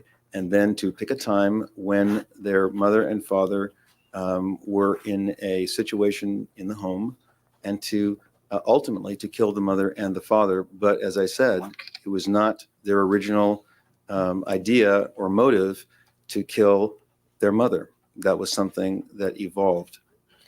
Well, now, did they tell you that they couldn't think of a single way that they could have killed their father without their mother being in the room? Is that what they were telling you? They never said those specific things at all. Did they tell you that this wine tasting party was an effective alibi when they got there after the place had closed? They did believe that the wine tasting party would be an alibi.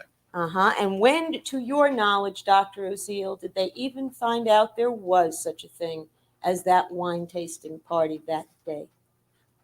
They never discussed with me, Erik or Lyle, when they specifically came up with the wine tasting party. But it was your understanding that this wine tasting party was part of a plan that was being debated over some period of time? No, it was my understanding that they began discussions of how to conclude or effect the murders some period of time before the murders, and that the plan evolved until it felt like it had a perfect element to it where it wasn't possible for them to be detected. And once they had it in that perfect form, they didn't alter it. Well, let me see if I understand this. They didn't give you any information whatsoever about any kind of synchronized or worked out or thought through set of or chain of events. Because I'm not hearing that from you. In other words, they shot their parents in the middle of their own neighborhood, in the middle of the house at 10 o'clock at night. Was that the plan? Objection argumentative. Sustain. Well, was that the plan? We're going to Objection sustain. Ask another question. Was the plan, we'll shoot our parents with two 12-gauge shotguns in the middle of Beverly Hills at 10 o'clock on a Sunday night, and hope that later the police will be silly enough to let us go back to our car where we could take the rest of the shotgun shells out. Was that the plan? Your Honor, objection argumentative. Objection sustain. Did they tell you there was a plan to purposely shoot their parents in their own home on a Sunday night? Counsel, the court has already sustained the objection. Well, Your Honor, I don't It's see- argumentative. Rephrase the question. Can we have our break right now? Let's go a little further here. Your next question, please. You omitted from your direct testimony a statement that was made to you that they had gone back to the car after the police were at the scene, and the police let them go into their own car, and they took out evidence at that time, shotgun shells, empties, full ones. Isn't that true? You were told that. Absolutely correct. Okay. Was that part of the plan? To No, call it the was not. police before you've cleaned out the evidence? No, it was not part of any plan. So that was just mere happenstance that the police let that happen. Objection argumentative. Sustain. Is that what you were told, that it was just lucky? Told that by the whom? police- By Erik and Lyle When was this? on October 31st. Yes, I was told that it was just lucky, and that they had left shells around in the car, and absolutely that it was lucky.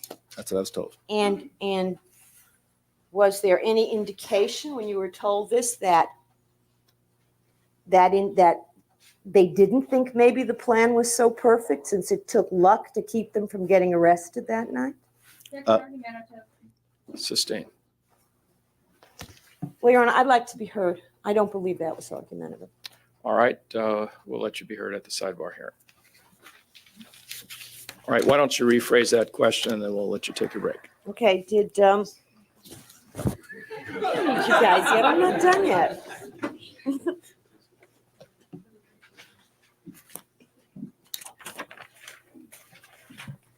Did either Erik or Lyle, in commenting upon the luck of having removed evidence from the car, indicate that this was an imperfection in this otherwise perfect plan?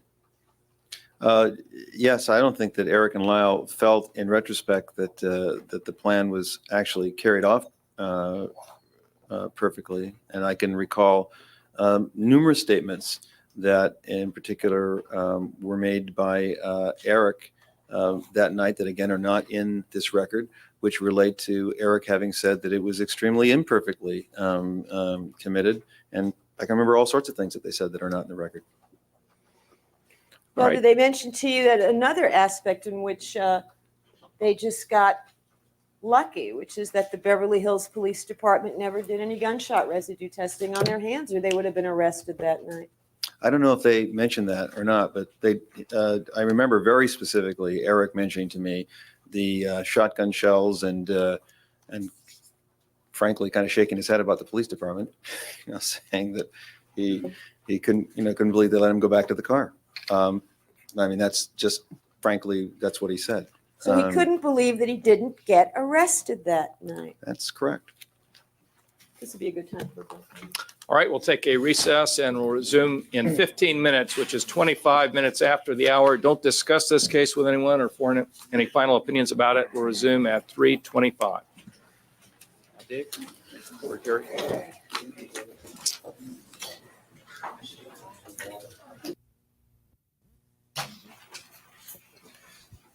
All right, everyone is present, and we'll continue the cross-examination. No, I wanted to approach just briefly for one question. All right, I discussed it with indicated that it would be permissible to cross-examine Dr. Oziel about the witness. Can he be excused until Monday? I don't think he's needed. well, are you going to need his testimony on any matter? Okay, then we'll see you back here Monday. All right, thank you. The court had indicated that the court would allow cross-examination of Dr. Oziel concerning the accusation pending against him by Attorney General's office in regards to the Smith allegation. And I was unclear as to the scope of the court's ruling because part of the allegation is derived not only based on disclosure of privileged information, but also on felonious acts that Dr. Oziel committed against Ms. Smith. So it would be our offer of proof that I would seek to cross-examine him about those specific acts outlined in the complaint as a basis for the charges presently pending against him. As I indicated, the court would permit examination of Dr. Oziel regarding the accusation as it relates to this case. And my view is that those allegations regarding Ms. Smith and any relationship she had with Dr. Oziel unrelated to this case is extraneous and would fall within the requirement of holding a hearing under Section 352 of the Evidence Code before you get into it. That there be some sort of hearing to determine its relevance and probative value versus the undue consumption of time and prejudice that might arise from such evidence. So to get into any accusations regarding Dr. Oziel and Ms. Smith, separate and apart from the disclosures to her and whether she was an eavesdropper and things of that nature would fall within the same category as the accusations made by this other woman in accusation. Well, what I wanted to inquire about was whether in the time period specified in the complaint, that is between December, October, and March, Dr. Oziel committed acts in reference to this witness in an attempt to shut her up. And that is relevant because it's our position that if he committed acts against her, such as felonious assault or battery or rape in an effort to shut her up, that he certainly would make up false threats that he says were attributed to the Menendez brothers and hold those threats over her head as a way of shutting her up. And he testified, I think in cross-examination by Ms. Abramson, that he didn't recall or did not make threats to her in the way of trying to shut her up. So it would be offered on that theory. And I also think it's relevant cross-examination, directly cross-examination of him as to whether he committed those acts, because if he does, it's our position those reflect on his dishonesty and credibility under People versus Wheeler. So I don't know if we were clear on the offer of proof on the first aspect of it. I understand the court's position that before we would be permitted to go into the second aspect of the offer, that we would need some foundational showing, I guess, through the testimony of Dr. Oziel as to what he would say. All right, did the people wish to respond? Well, I thought we have already discussed the fact that the allegation by Ms. Smith that he raped her is not germane to the issues presented here.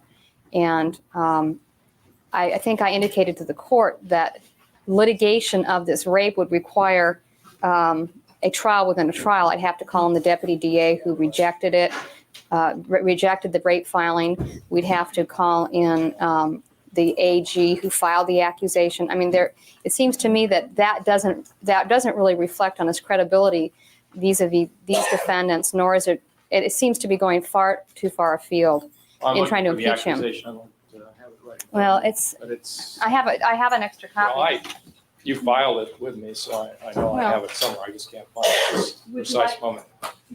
That exhibit is making a problem today. Does the court want an extra copy? I have one. Sure, if you have another one. I think I marked one as. Yeah, it's exhibit 108. Right here. There's the exhibit.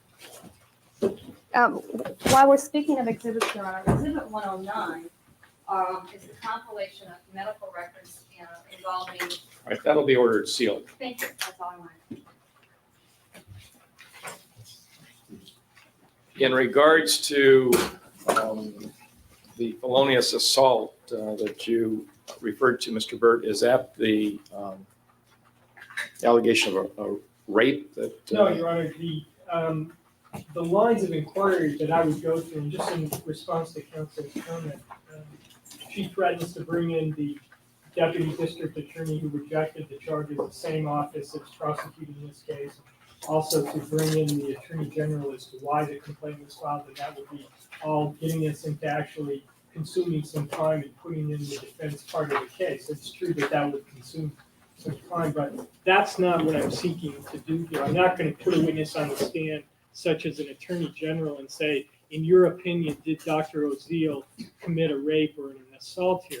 The issue can be handled through Dr. Oziel either admitting or denying that he committed these acts. And if he denies it, then the witness, the victim who he inflicted these acts on, could testify that in fact they happened. And my point in bringing this up now is I realized the court had ruled that under Wheeler, there might be some 352 issue, but I think at this point, given the nature of its direct and cross-examination to this point, that these acts outlined on page 5 through 8 of the complaint are relevant to his testimony concerning his connection with Ms. Smith and why he disclosed this information to her and what he was attempting to do with her vis-a-vis the threats. And it's our position that if these acts were committed, as the Attorney General alleges, it's part of a pattern on Dr. Oziel's part to shut this woman up. And if he would assault her, rape her, and commit these other acts, then certainly the jury can infer that he would commit the lesser offense of holding a false threat over her head in order to get her to do what he wanted, which was to bring her under his control, both sexually and otherwise. And what does that all prove? Assuming everything you say is true, Well- it sounds very melodramatic and theatrical, but what does it prove? Well, it proves it's responsive to the issue which the people interjected into the case over our objection that Dr. Oziel was threatened by the Menendez brothers with death, and as a result of that death threat, he feared for his life. Even though the case has to do with the Menendez brothers, somehow, over objection, the people were allowed to prove up Dr. Oziel receiving a threat as a witness on a consciousness of guilt theory, and now that becomes an issue in the case. That is, did they make that threat to Dr. Oziel in the melodramatic way that Dr. Oziel says that threat was made? And it's our contention that was not made in the way that Dr. Oziel said it was made. And I think we're entitled to rebut the proof put on by the people in order to support their melodramatic presentation of Dr. Oziel's testimony. And indeed, it may sound melodramatic, but I think it's responsive to the issue interjected into the case by the people. Well, that's my concern. Is it really responsive? It goes into an entirely collateral matter here that the defense tries to intertwine with the events at issue in the witness's testimony and drag in a lot of things that really don't seem to have any bearing on his credibility. And let me finish. And that the defense makes such a major issue of the threat evidence. And these were words uttered allegedly by your clients. They were uttered to Dr. Oziel, and he has testified about them. It was all part of the same conversation that related to admissions allegedly made by your clients to Dr. Oziel. These were not some extraneous acts that occurred at some other time that the prosecution has brought in to relate to what happened on the dates at issue here when these statements allegedly were made. But these were things that occurred in statements made by your clients, according to his testimony, at and during the time these other statements were made relating to the commission of the crime. So it's not as though the prosecution went out to produce or introduce evidence of other crimes for the sake of showing that your clients were people of bad character or showing character evidence of any sort. It related to what was said to Dr. Oziel at the time these other admissions were made. So it's entirely different than going to a whole scenario of events that occurred both before and after the October 31st and December the 2nd conversations. That's my concern, that you really, by citing me to pages 5 through 8, go into a whole series of allegations that go well beyond the issues that we have heard described by the witness. Judge, let me, Yeah, Mr. Bird is speaking. let me explain to the court that when I referred to their evidence as collateral, and the court says, well, it's not collateral because it's all part of the conversation of October 31st, I bring the court back to the crime. The crime was committed August 20th, 1989. The conversations with Dr. Oziel relate to an admission of the crime that occurred on August 20th, 1989. The threat evidence is collateral to the main charge in this case, which is homicide. They're not being prosecuted, as the court doesn't need to be told, for making threats. So it's collateral in the sense that it's collateral to what they're being charged with in this case. And the prosecution has been able to not only extend the scope of the evidence out to this collateral threat, but also to bring the jury all the way through the service of the search warrant in March, when the tapes were seized from Dr. Oziel. All of this evidence relates to that time period when Dr. Oziel allegedly was in such fear for his life that he needed to take all these extraordinary precautions. And the prosecution is going to argue that that shows the validity of these threats, that they indeed were made, and that the brothers were attempting to silence Dr. Oziel so that he would not disclose the admissions that they had made to the crime. So in order to evaluate that argument, the jury is going to have to look to the time period between the time when the threats were made and the time when the police discovered these tapes in March.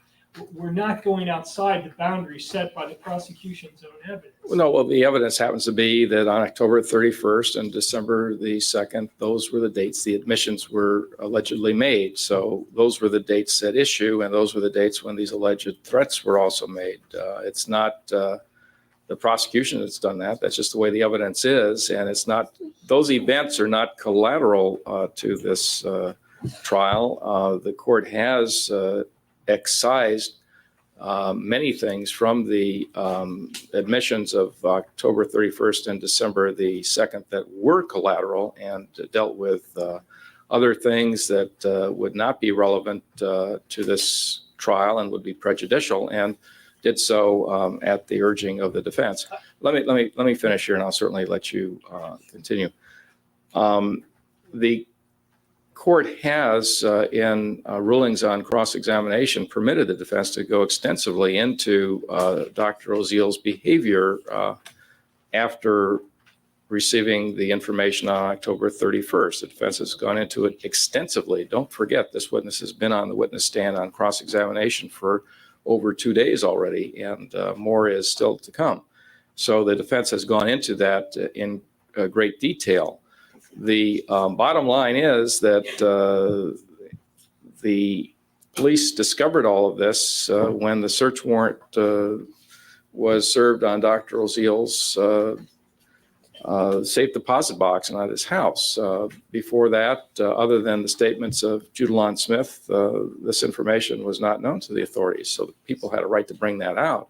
That doesn't necessarily mean that everything that happened between October 31st and March the 9th, or whenever the date was at the service of the search warrant, that everything between those two dates is relevant and admissible evidence.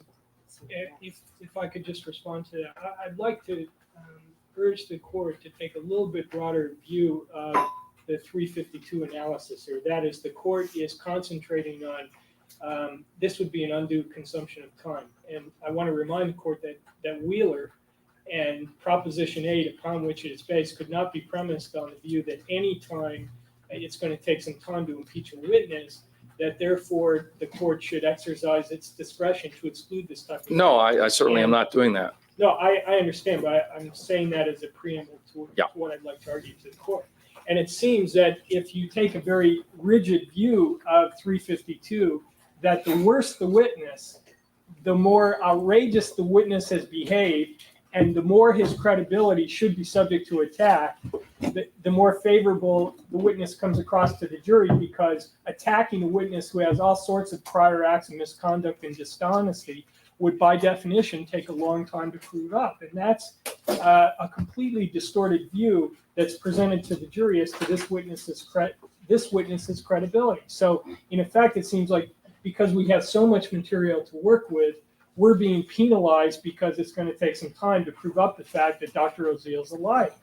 And the second point I wanted to emphasize to the court is... That's a good argument. I like that. That's Isn't it a good argument? and you did all off the seat of your pants, too. You know, That's very he's good. been cooking on that one for several days. The The second- logic is very appealing, Judge. You must.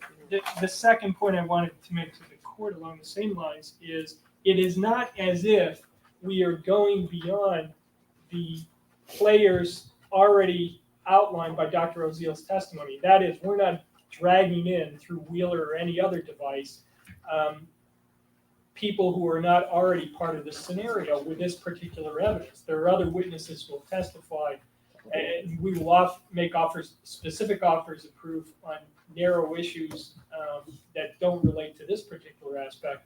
But with respect to these allegations and this witness, they all relate to Dr. Oziel's involvement with Ms. Smith, who is already part of the evidence in the case. We're not seeking to go beyond this very narrow time period with reference to whether or not he was doing acts to her which support our theory that these threats were never made. All right, well, number one, acts generally without relating to moral turpitude and falling within a relevancy and analysis that is called for under Section 352 of the Evidence Code doesn't make it admissible evidence. So there has to be more to it than that. And the court would have to hear more than just these accusations by way of offer of proof. When I describe what your presentation is or the type of evidence that you're proposing to offer as melodramatic, that's exactly how it sounds. And I don't mean that to be disparaging of it, but I'd have to know the specifics of what it is that's being offered here and be in a position to evaluate it more than just by the nature of a proposal to ask what could potentially be very inflammatory questions of a witness, and then not the defense not being permitted to go forward with proof of the underlying facts because the court has made a determination that it's inadmissible evidence. So I'd have to know more about it before you get into it, even by questioning the witness. Well, I think there's another aspect here too. I mean, I tend to agree with the court that much of this evidence is melodramatic, but the fact of the matter is Dr. Oziel lives a very overheatedly dramatic life. That's what we have learned by talking to the people who have over the years been close to him. And that reveals certain traits of his character that bear on his credibility in this case. Now, the court should know that we have expert witnesses who have reviewed, and we've given the most recent name to the prosecution this week, who feel that it is highly relevant to their assessment of Dr. Oziel's ethics and competency, that his interactions with other witnesses is highly relevant to an assessment, a professional assessment of his ethics and competency. Well, with that theory, you could bootstrap almost any evidence before the jury, and you could go on for years putting on evidence to provide information for some expert who might never be permitted to testify. That's hardly. But we think it's a critical, his credibility and his professional credibility are what the people in effect are relying on. They may not have qualified him as an expert, but the notion is he's sitting here as the defendant's therapist, cloaked in the notion that they would tell him their innermost secrets. And it is our position that 90% of that tape he created is a lie, and that he has motives to lie, and that they are similar to and typical of ways in which he has lied to manipulate and exploit people in the past. I mean, we're not pulling in the gardener that he stiffed on the bill. We're not pulling in the business associates that he cheated in the Automax business, nor any other string of people who dislike him. We're talking about people where he demonstrated a campaign to control and exploit and manipulate. And that is what we are alleging he did here. And that's what he's doing right here on the witness stand. He's controlling and exploiting and manipulating the defendants by testifying to these statements. He's not doing that now, but well, that's the issue, is his credibility now, not what he did in the past. But his current credibility is meaningless. I mean, the whole case is based on these tapes that he dictated at a time when he had every interest in the world to lie. Well, if his credibility at this stage is not relevant, then the jury has nothing to base its decision on, because that is what the jury is going to decide, whether he is credible as a witness here. If he disowned the content of those tapes, then we'd have a different issue here. But he is but he is now testifying about what he says happened, and it coincides with those tapes. But again, because he's repeating the lie. The point is, okay, somehow it seems that you might be interrupting me just a bit here. I'm sorry, but you yes, I've already said my view that I'd have to hear more by way of offer of proof precisely what it is that's going to be offered here, and it would have to be done in such a fashion so that I have a better feel for what sort of evidence that the defense is proposing. Otherwise, I just foresee us descending into a morass of sensationalized evidence that really has nothing to do with this case whatsoever. Judge, could we do this then? Schedule a time for the witness who will testify to being an eyewitness and the victim of the incidents which we seek to prove up, that form the basis of the Attorney General's accusations in this case. Schedule a time for her to come in so that the court could hear what she will say in reference to these acts being committed Sure. on her. And then if the court finds that would be brief testimony or not unduly time consuming, then my proposal would be as foundation for her testimony to ask Dr. Oziel during the cross-examination, and it can be done very briefly, to just go down the list of the Attorney General of the state of California's accusations and ask him whether he committed those acts. I suspect, based on prior knowledge of Dr. Oziel, that he will say, as he said in answer to many of Ms. Abramson's questions, absolutely not. Well, did you propose to read these to him or just have him read it to himself and ask, did you do this, this, and this, as it's alleged? I would propose the question in such a way that I would specify date and time for the acts alleged, and I would not seek to make it melodramatic. I would phrase it in the terms that the Attorney General phrased it in his complaint and asked him, for instance, did you, Dr. Oziel, on or about January 19th, 1990, physically assault and physically attack Judalon Smith by approaching her in a menacing manner with closed fists, etc., going down the list and phrasing it in the way that the Attorney General has phrased it. And I suspect he'll say, no, that's not true. And that is, let me explain or elaborate. And then as part of Ms. Smith's testimony, who will be called for other purposes, we would ask her on or about January 19th, and we would go through the same sort of question with her. Well, you're proposing to start on page 7 and go where now? It would be on page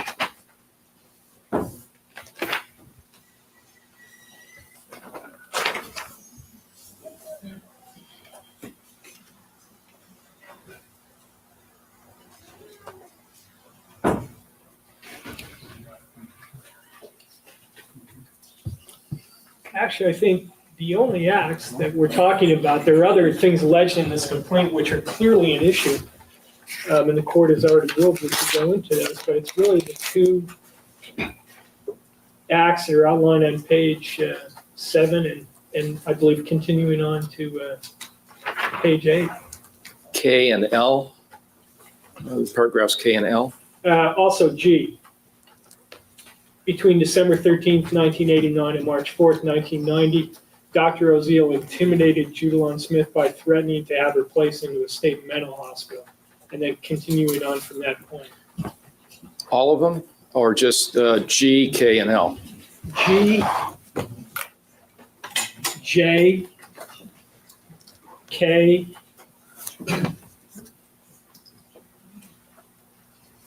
L, M, and that would be it.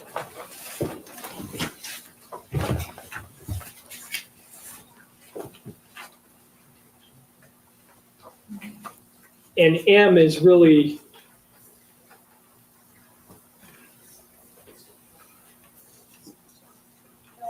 not a specific allegation, but really an area that would be testified to anyway in terms of her course of conduct with Dr. Oziel during the period of time in question. Which one? M. M is in Mary? Yes.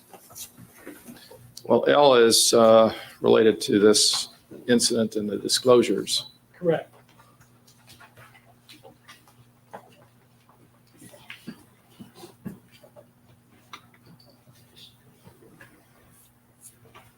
So really, the three specific acts that focus on this issue are G, J, and K. And I think they all fall into the same category. There's specific acts that he performed on a specific days, going toward trying to silence her or intimidate her. Well, is it your offer that these related to threats and force he used on her for the purpose of causing her to do something in relationship to this case? Yes, And what was it that he was trying to do? he was trying to silence her and control her for his own purposes, which at that point were sexual and financial and fear of losing his license. In the same way that he was using this threat that he says the Menendez brothers gave to him as a way to control her. All right. As far as the allegations then that the defense wishes to cross-examine, let me hear the people's response specifically to paragraph G, which is an allegation of a threat to place her in a mental institution. That's G. And then K is use of physical force. And J is the use of physical force. Does the court wish me to address L? Well, L has to do with allegations of disclosure of the confidences and whether or not he had Smith go to the office or otherwise to listen in on the sessions. G and J and K do not indicate that Dr. Oziel used the Menendez case in order to accomplish these ends or to do these acts.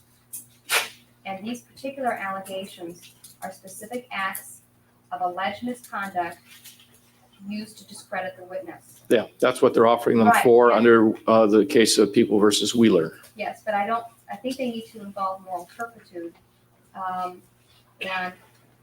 And in addition, they need to be relevant to the issues. And they do not appear to be relevant to the issues here. Especially the vague allegation in J, which says that he approached her in a menacing manner with closed fists, and it's unclear whether the striking of her even occurred on that day or at another time. And then the allegation of sexual intercourse containing K, again, we would argue that that particular allegation does not go to any issue and dispute in this case, that it would create a trial within a trial, that that the issue itself has no bearing on this doctor's relationship with these defendants. And it's our position, first of all, it's always been our position that these allegations, none of them should be related to the jury, but in that the court has found that the allegations containing facts dealing with the Menendez brothers can be shown to the jury. I think that should be the limit of it. Otherwise, we are going to end up litigating here. We're going to be doing the AG's job and litigating all these things here in court. And it seems to me that that is running too far afield. They're tangentially moral turpitude, and they're not relevant to issues in this case. Well, the concern I have is, number one, let me ask, is she going to be a witness that you're calling for sure now, that you have decided definitively that she is going to be testifying? Yes, as we said, we were interviewing her last night. We notified the people first thing this morning. Right. Secondly, again, the concern is that this evidence that you allege shows character trait of Dr. Oziel to dominate or do whatever, however you characterize it, is going to or could potentially end up in a litigation dealing with the relationship of these two individuals and which other witnesses might be brought in to corroborate one side or the other as far as the specific acts.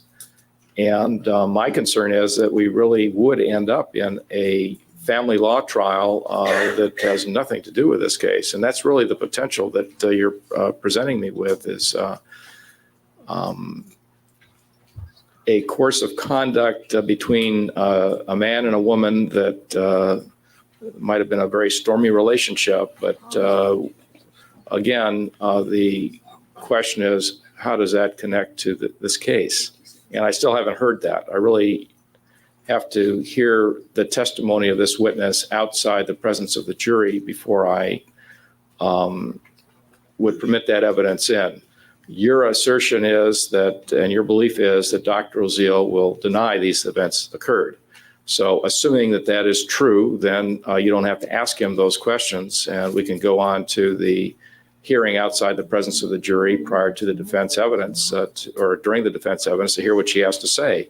And you can always call him back if the court rules that evidence admissible, and you can cross-examine him on those subjects. But I have to hear it first and make a decision based on what sort of evidence would be presented. And it could very well be that Dr. Oziel's counsel can present the court with, or the prosecution can present the court with evidence that might relate to this subject as well, because once it's introduced by the defense, there could very well be a lot of other evidence that would be offered by the other side in response. And I have to know that before we get into it to see what we're really getting into. I understand, and that's why I indicated to the court that there are only 2 eyewitnesses to this event. So the threat to bring in the charging deputy and all these. No, that doesn't concern me. Those things are irrelevant. But the underlying relationship and perhaps witnesses coming in to describe the character of Miss Smith might occur, things of that nature that I have really no information about whatsoever. And I'd have to know more about it before we get into such potentially extraneous examination. So we just want something as far as Ms. Smith's concerned. Her credibility is going to be an issue in this case, whether on these issues or on the more direct issue about whether he had her in that waiting room. So I don't think it's going to add anything to get into the non-related, what the court now believes are the non-related. Okay, it could be. I don't know. But at the point when she does testify, I'd be in a better position to evaluate it than just from the presentation made so far. I'm not foreclosing it, but I think I have to know more about it before we get into it. It's just. All right, that's fine. So it sounds like the court is saying to stay away from the areas with Dr. Oziel, and if need be, we can recall him after Ms. Smith testifies outside the presence of the jury. Yes, but my inclination is that would occur during the defense phase of the case rather than during the prosecution case. All right. Other than whatever is alleged in paragraph 11 that relates to the incident itself and the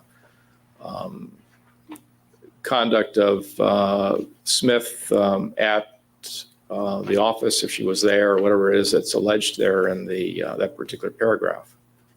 That does seem to relate to this transaction. I don't know if you want to go into that or not. Yes. Well, we want to go into it, and we want to make sure that we're all clear on what the Supreme Court ruling was. We don't intend to elicit anything she overheard from her. No, I mean during the examination of Dr. Oziel at this point. I had already asked him, was she there? And after he realized that he was wearing clothes, he decided she wasn't. Well, regardless of that, I don't know if Mr. Burt wanted to go into that any further or leave it at that. I probably will not delve into it in detail, but I think I'm clear on the court's ruling that that's a proper subject.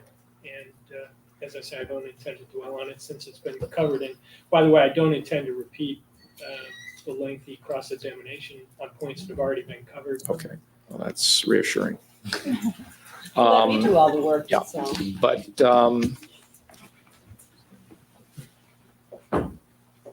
in regards to the rest of it, we'll just have to wait until I have the testimony, so I know the parameters of what we're getting into here. Any other matters here that either side want to discuss before the resumption of the examination of Dr. Oziel? No, the only other issue was the refusals, and I guess the people are still not in a position. No, I can tell the court my argument very quickly. Well, let's do it right now then, so we can resolve it. Your Honor, You said you were going to present something to me. I was hoping to find the cases on point, but I couldn't. Okay. I was Somebody gave me a case, I don't know who, People versus Price. Yes, Your Honor, Okay. I submitted that this Okay. morning. All right, the argument is this. There was a court order obtained by the prosecution to compel the handwriting samples. It's my understanding that people don't have a right to violate a court order. And that if people do have a right to violate a court order, it means that the court system can't function very well. If in fact a defendant can avail himself of counsel to avoid giving non-testimonial evidence, such as standing on the lineup, providing fingerprints, or the like, then that means that those who are represented by counsel will stop giving that kind of evidence, because if in fact the person is guilty and their attorney says, well, you have nothing to lose, you might as well refuse, then the people will be precluded from collecting evidence, which they have a right to collect. And so it's our argument that nobody has a right to violate a court order. And therefore, to set the policy or set the precedent that by using your attorney, you can get around the penalties of violating a court order, means that I would think that people in the future will be precluded from getting evidence via court order or any other way if an attorney intervenes and says, don't comply with court order. The thin edge of the wedge argument. Okay. Yes. Right. And that would be the people's argument as to Right. that. The defendants have no right to violate the court order. Did you want to respond? If I may. Did you want to respond to that?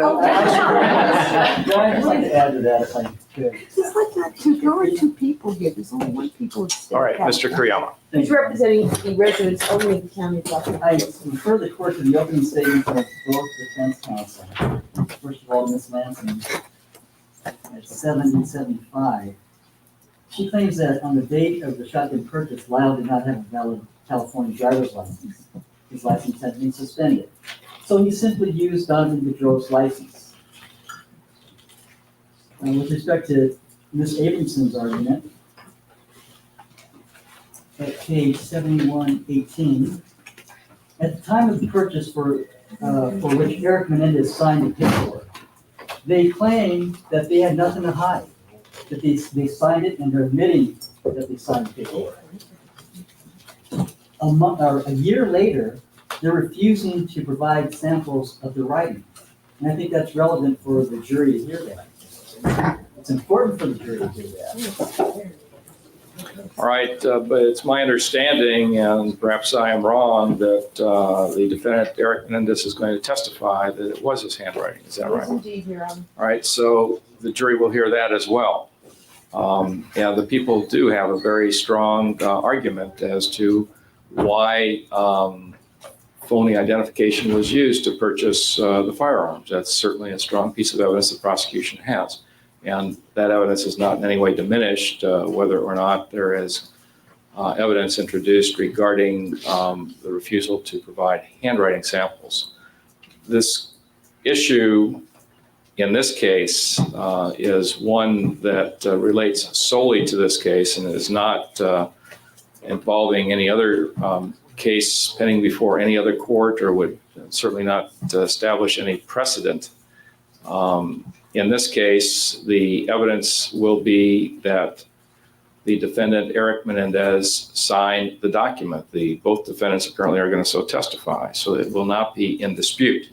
If it is not in dispute, the issue is why then do we have to get into the introduction of evidence regarding refusal to provide handwriting, which is muddied by not just the advice of counsel, which I agree is not a sufficient basis to refuse the prosecution's offer of evidence, but is muddied further by the fact that that refusal was based upon advice of counsel who, at the time of the refusal, were informed by the prosecution that there had been a positive make of Erik Menendez based on other handwriting already in the possession of the prosecution, so that the defense would be able to argue and perhaps put on evidence that that's really why there was a refusal, that the belief of the defense was that the people and the police already had handwriting